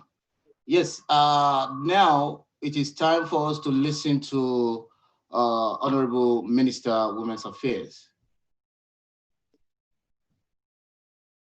Thank you very much, Abdul Rashid, for your kind words. Your Excellencies, I just joined you now. Sorry, I was in the Ministry of Finance defending my budget, but I asked my SA to stand in for me. I want to acknowledge all the Excellencies here and to commend my dear sister, Ambassador Ifeoma, for a very brilliant presentation, and all the earlier speakers before I join you. I acknowledge everybody on this platform. Good afternoon. I want to sincerely thank you for inviting me to speak at this webinar to commemorate Nigerians' independence with the theme Nigeria at 60, 200 million people, better days ahead. I want to especially congratulate the organizers for taking the invitation in putting together this platform ahead of activities to mark our country's independence. I also feel highly honored to be bestowed with the Nigerian Conversation 10th Anniversary Leadership Award of Excellence. The year 2020 has had its up and down with untold hardships on humanity with the COVID-19 pandemic, ravaging life without a cure in sight. This has truly redefined our rules of public engagement, and we are compelled to observe social distancing and observe all protocols put in place by government to flatten the curve of the pandemic. Nigeria, as the team rightly captured, is a country of almost 200 million people. And can you hear me? Yes, ma'am. We can hear you. Okay. Nigeria, as the team rightly captured, is a country of almost 200 million people, human and natural resources. Therefore, the question is there to celebrate. For us at the Federal Ministry of Women Affairs, despite all odds, we still have cause to appreciate all Nigerians at all quarters for rising up to condemn unequivocally the surge in gender-based violence. It is what that gender-based violence remains one of the most serious worldwide. Its devastating consequences are felt at social levels because of grievous harm inflicted on victims and policies on gender, such as the Violence Against Persons Prohibition Act 2015 and the Child Rights Act of 2003. These acts still persist. The good news is that if we care, we can do something about it. The starting point of this conversation around abuse is that it can indeed be prevented through the control of risk factors and swift intervention when any form of abuse occurs. In the recent past, incidents of gender-based violence in Nigeria has escalated dramatically with the increased violence during the COVID-19 pandemic. As a result, humanitarian protection and assistance needs have grown exponentially with commendable response efforts from both government and international actors. And it's not just a human rights issue and a moral imperative. Failure to invest in tackling gender-based violence leads to substantial social and economic losses, which is estimated between 2 to 8% of the gross domestic product. There is also a growing evidence base. There's also a growing evidence base to demonstrate that preventing violence can promote economic growth, human dignity, a just and egalitarian society. This is why a coordinated action by different sectors within the formal mechanism is required to address the question of violence against women and girls. And this is where your voices should come in strong in pushing for a just and fair society where every Nigerian, irrespective of tribe, class, or creed, is utterly valued. I'm particularly happy to note that we have so many men on this platform. Even the coordinator of this program is a man, my brother Rashid. I need more men to speak out to condemn gender-based violence, because it has reached such a height that the men need to speak out. And for the first time in the history of this country, we've experienced the highest political commitment. Mr. President lent his voice, condemning it and demanding for a zero tolerance of gender-based violence and rape. The wife of the president has condemned it, the vice president, his wife, the Senate president, the speaker, and again, I had a meeting with all the 36 state governors where all of them declared, at the end of that meeting, declared a state of emergency in the 36 states, including FCT. This gives us some hope, but it's not just declaring the state of emergency or condemning it. We want to see that it is backed up with action. And that's why Mr. President has summoned the Inspector General of Police and gave him a marching order to ensure that any perpetrator that is caught with rape or gender-based violence must be dealt with according to the law. That's why we're appealing that every state must demonstrate the gender-based violence. And it is again in line with this that the United Nations is advocating for the he for she. The he for she is where men are lending their voice on issues affecting women. Women have been talking so much over the past years. It is time for us to have more men come out to condemn all kinds of violence against women and rape. As we commemorate this year's independence, we must celebrate the vision of the president to publicly condemn gender-based violence. The leadership of the assembly have also done very well. The state governors, as I told you, they've done very well by declaring states of emergency. Their spouses have also formed a coalition against gender-based violence. That's the wives of all the 36 governors, led by the Irelu Fayemi, the wife of the chairman of the Governors Forum. Yes. These efforts have once again restored our visibility in the global community as we continue to engage and create an enabling environment for Nigerian women and girls to strive.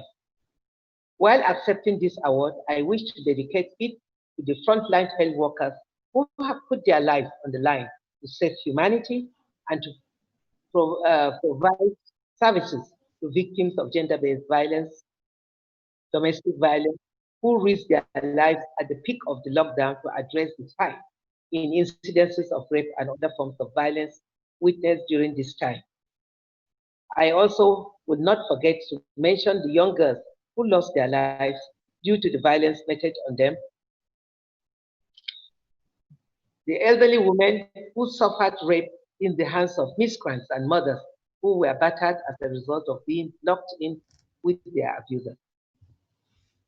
Once again, I appeal to all of you to join hands in this war by condemning all forms of gender-based violence against our women and our girls. I thank you, and please keep the conversation going. Thank you. Thank you so much, Excellency Dan Pauline K. Tallin, OFR, KSD, Minister for Women Affairs, Federal Republic of Nigeria. Thank you so much for that brilliant, wonderful presentation to the Nigeria at 60 better days ahead. Nigeria Conversation 10th anniversary. Thank you so much. And also, having listened to Our Excellency and His Excellency Dr. Okechukwu Samson Oga, Minister, Honorable Minister of State, Ministry of Mines and State Development of Nigeria, and also having listened to Ambassador Ifeoma Chinwuba. Now, there is a question coming from our audience to both of to both of you. So people, Ambassador also spoke about the question a little bit in our presentation about implementation of researches that have been done over the years. And when Honorable Minister of State Mines was speaking, he was talking about so many discoveries from the gold mine discovered in Osogbo, Osun State, and other upcoming discoveries across the country. So how do we make sure that proper implementation is achieved on these ideas and initiatives? That's the question. Is it for me? Yes, sir. For you, for Our Excellency, and for Ambassador. Okay. Thank you once again, and good afternoon to my big sister, the Honorable Minister for Women Affairs. Well, if you see the fallout from the president, the retreat recently held, that was recently held at the Villa, the president talked about prioritizing our projects to ensure that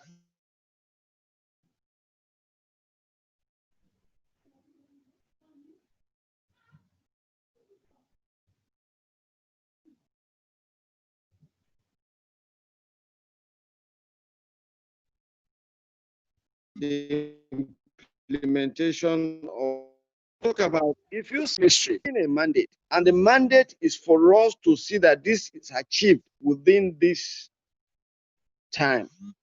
And that is why you see that first, when I talked about the issue of land belonging to governors, and if you look at today in the Niger Delta, the issue of mineral becoming exclusive is because our brothers and sisters in the Niger Delta region, they equally have minerals there.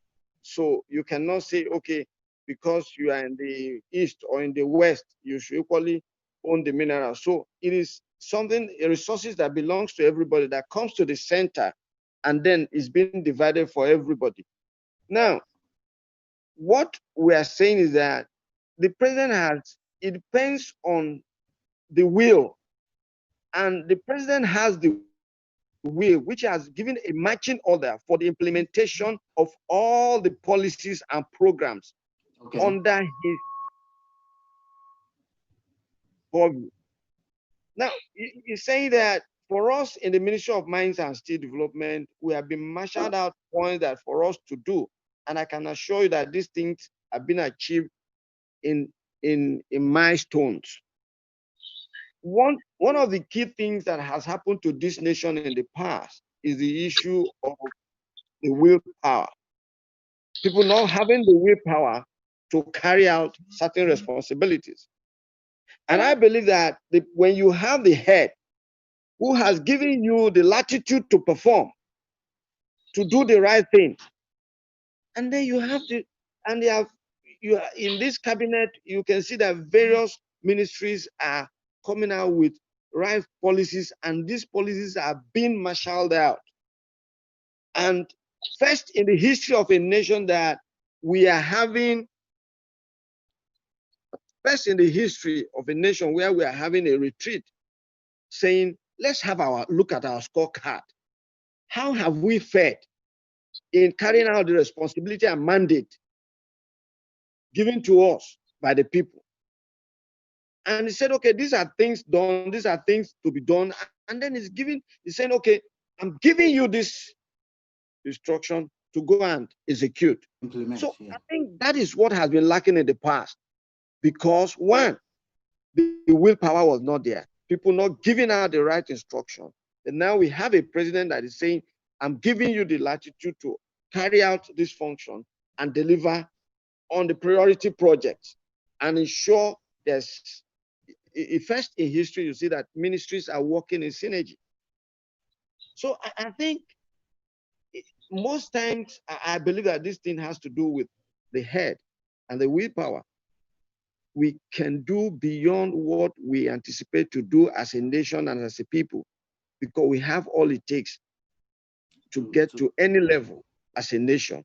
So I believe Mr. President is on the right track to get Nigeria to the great foundation that will launch us out for a greater future.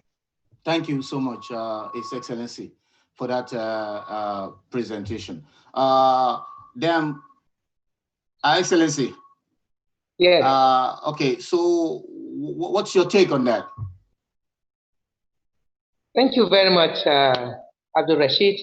I want to thank my dear brother, the Honorable Minister of State Mines and Steel Development, for his contribution and for being on this platform.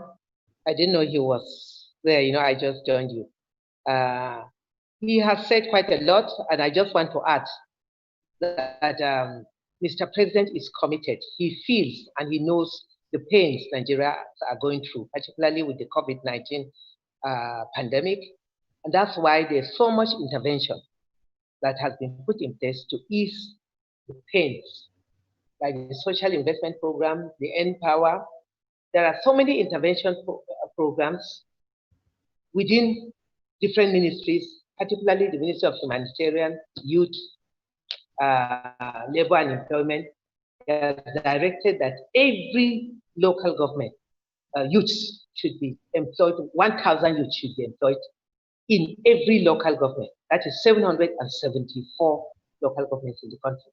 If this is clearly done at the ward and local government well spread, definitely the economy of this country will change. The same thing with the intervention of the Empower. Now he has added on what he had earlier approved. Another additional 100 million has been added to the Empower so that more youths and women, the SME COVID-19, post-COVID-19 intervention programs, he has clearly indicated that out of all the SMEs that will be benefited, 45% should be given to women and 5% to the vulnerable in our society. This is what we have never seen in past administration, that the vulnerable are put in the mainstream of every decision the president is taking. The women, any intervention that affects women has a multiplier effect. If 45% are given to women, definitely almost every family will be highly affected, because any empowerment that affects a woman affects the entire family. So that is the strategic way that Mr. President is trying to reach out in order to stem the pains and the suffering of Nigerians. And I expect that Nigerians should be able to appreciate it. Mr. President appreciates and feels the pains we're going through. And all we are appealing that all those executing this program, we have been asked to closely monitor that it is rightly done and the right people are the beneficiaries. What are the right people? The vulnerable, the less, that's the poorest of the poor. Like all the interventions that affect women, we ensure that widows, women that are struggling with children that have lost their husbands, and then the vulnerable. If these people are cared for, I believe it will help jumpstart our economy. Thank you. Thank you so much, Excellency. Ambassador, Ambassador, are you with me? Yes, I am. Okay, so what's your take, on this? Well, we are talking about the implementation, isn't it? Yes. why is government hesitating to implement the recommendations of so many research projects as commission? So I think it now beholds the NDA, the ministries, departments, and agencies. I think each ministry has its policy planning department. There are so many recommendations. There are so many studies that have been done over the years. Good evening, sir.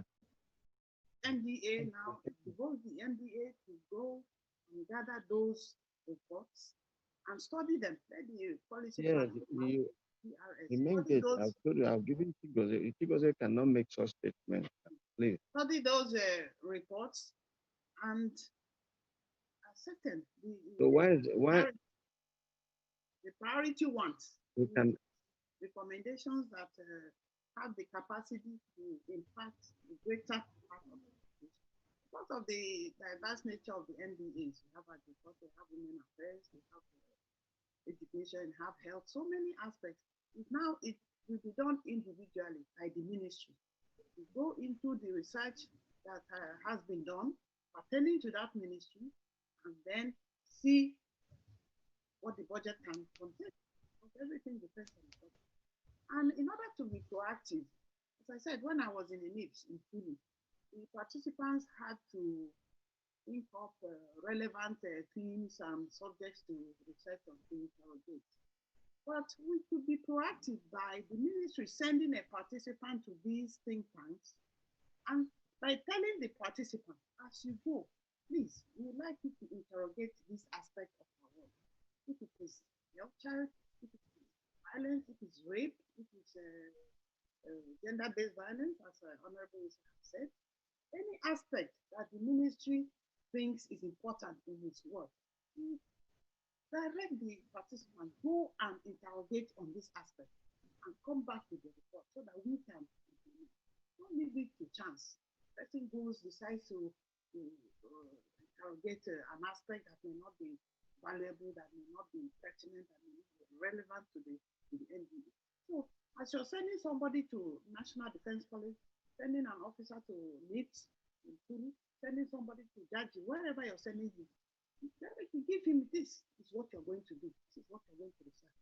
And each research, as I said in NIPS, ends with implementation strategies. Don't go and recommend government to build 100 universities without telling the government how to do it, where to get the money from. So any project that is recommended is followed by get money from here, get tax people, do this, get the funding form. This is how you do it. So it is incorporated inside that research report. And as I said, it's a part of budget. NDAs have to prioritize and allocate resources that we have to this project, to that project, and especially the projects that have the impacting a greater of the population, a greater good. And of course, in planning, we have all these immediate benefits, low-hanging fruits that you can immediately pluck. But we also have the medium term, we have the long term. Everything cannot be done today, tomorrow. And so in the next year, we should be able to have this. In the next 2 years, if we maintain concerted action, in the next 2 years, we should be able to have this. In the next 3 years, 4 years, we should be able to have this. Everything is not automatic, but let us try to begin to implement. Because as I said, if you go to our libraries, ministries, you see so many research studies that have been done on every aspect of that NDA, waiting to be. Thank you. Thank you so much, Ambassador, for that wonderful presentation as well. King Wale. Hello. Yes. What do you have to say? I've been enjoying more or less what my sister, Ambassador Fioma, Akago, was talking about, and also Honorable Minister, of Steel, Minister Oga, because I had the pleasure of meeting him in Canada. during the PDAC in Toronto. I think I have to agree that, implementation is one of the key things. And with the leadership of the current, president, I also acknowledge the Minister for Women Affairs. Sorry, I don't want to omit her. With the leadership of the current president and the guidance of the ministers, in terms of emphasizing, the involvement of women in the leadership of Nigeria, I think things will get better. That's what I would say. Okay. Yes. Thank you so much, King Wale, for that short addition to the presentation. I would like to use this opportunity to congratulate Our Excellency Dame Pauline K. Tallinn, OFR KSG, for the award being given today during the Nigeria conversation, Nigeria at 60 Better Days Ahead. And also a big congratulations to my brother, His Excellency Okechukwu, Dr. Okechukwu Oga, also to be honored today as well. And also Ambassador Ifeoma Akabo Chumba, also honored. Now I will invite Mr. Bayewumi Olasheni to give his closing remarks.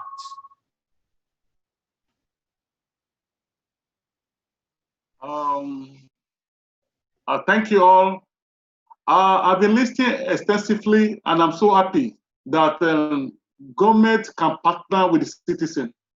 I just want to encourage other Nigerians that we should take advantage of this type of platform.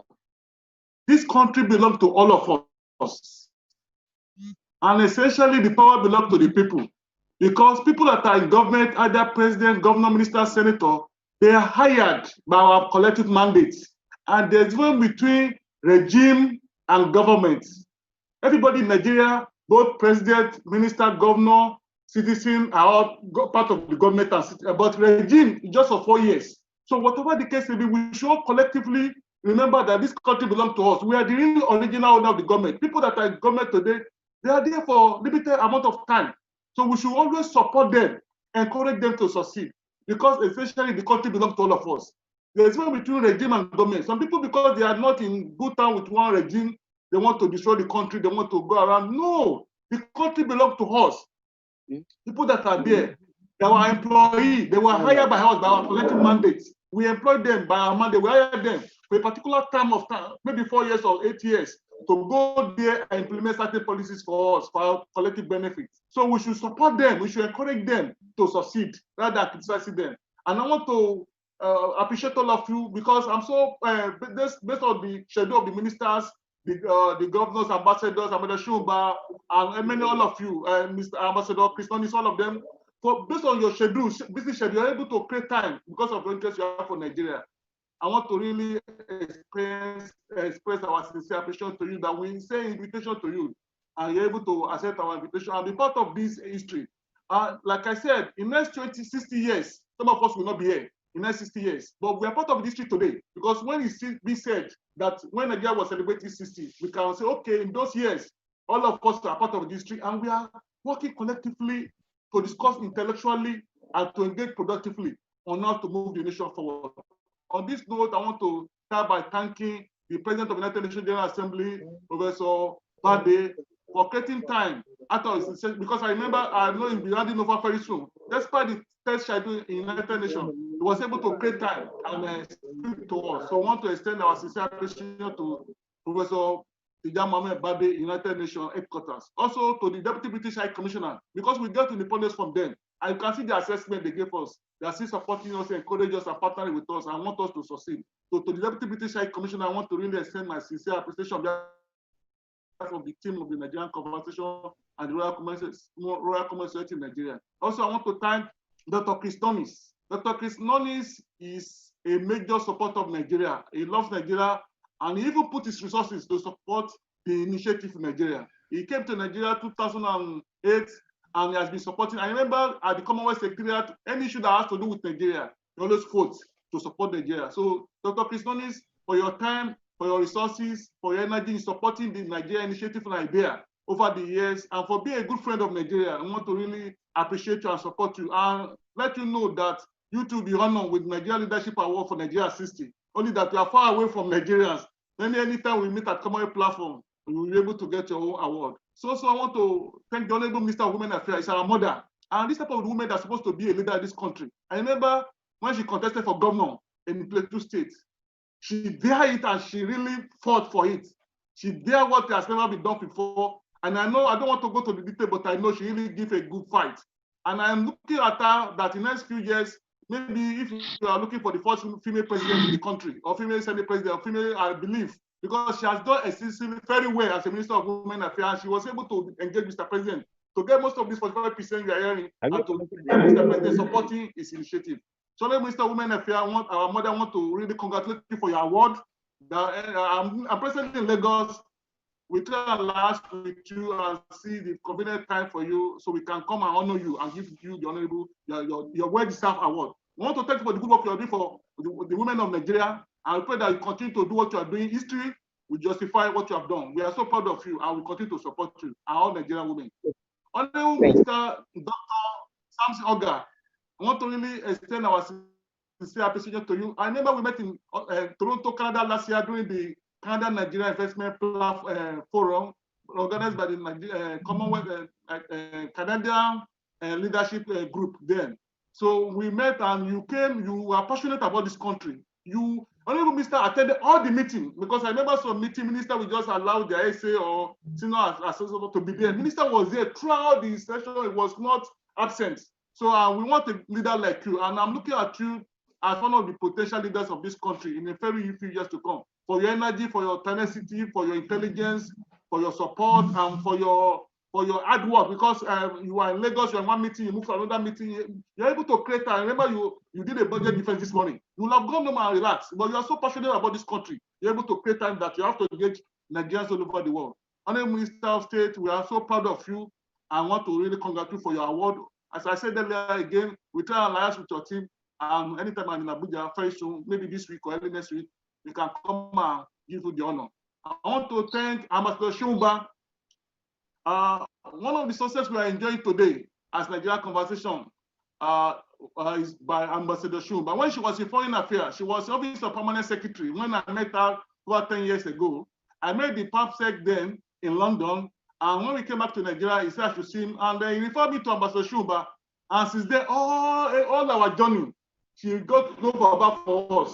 She involved the mission over there, airport costs, accommodation, everything. Ambassador Shumba, you have done a lot to this nation. And for your support for Nigeria, I must let the world know what you have done. Because you supported us when you were in office, you arranged everything, you used your office to support everything we need from the Ministry of Foreign Affairs.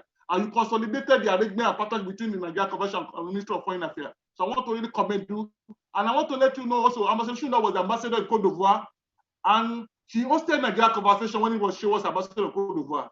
Also in New York, 2007, when she was head of the international organization, she hosted Nigeria Conversation. She was there in New York at the United Nations, the Nigeria Permanent Mission, to come and speak on behalf of it. So, Ambassador Shumba, I want to really commend you.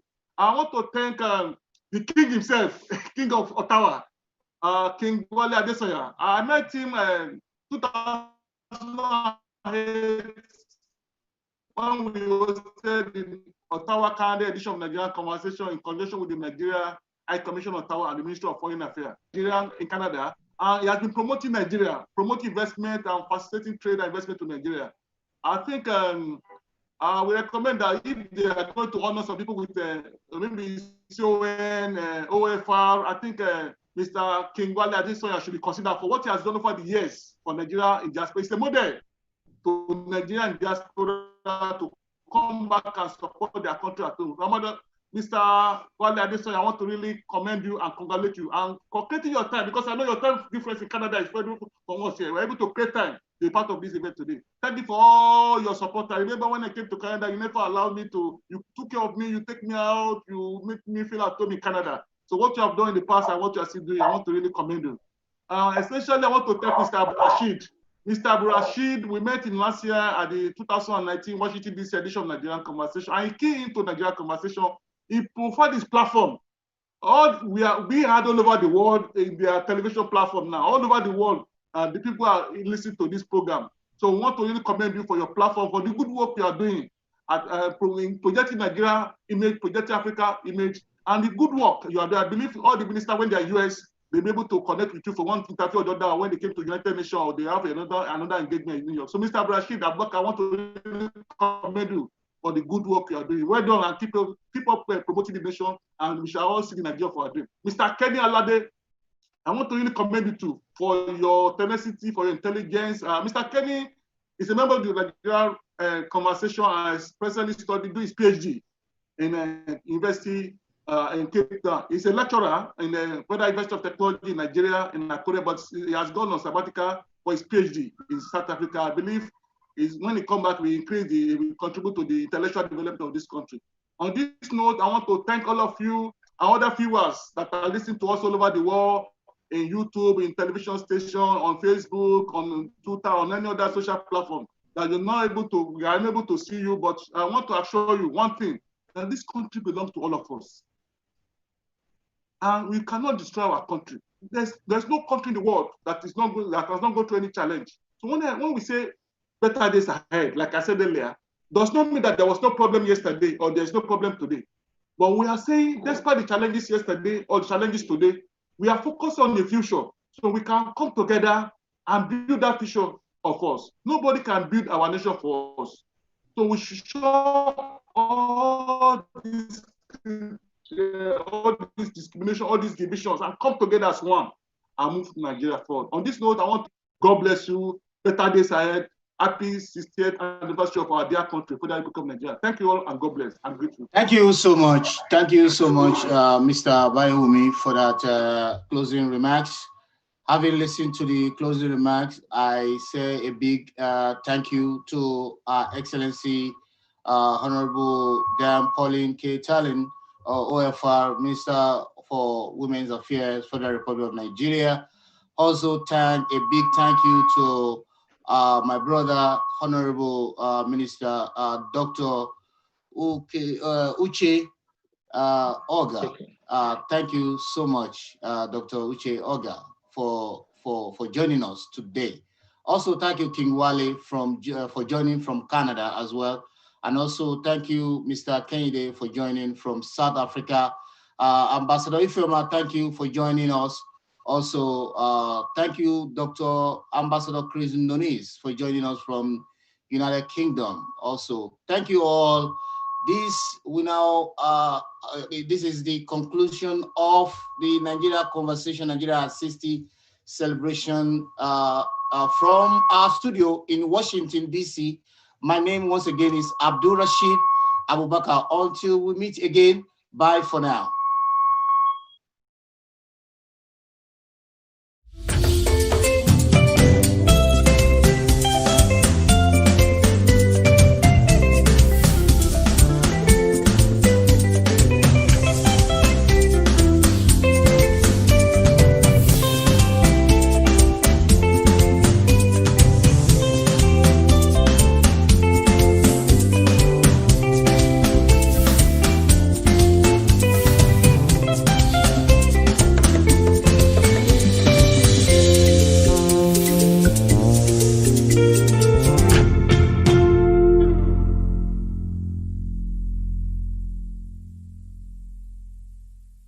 In 2015, the United Nations declared the International Decade for People of African Descent to be observed from the years 2015 to 2024 based on 3 pillars: recognition, justice, and development. And in this time, we, at the most influential people of African descent, joined the United Nations and the global community to recognize the contributions of people of African descent from all over the world.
we stand.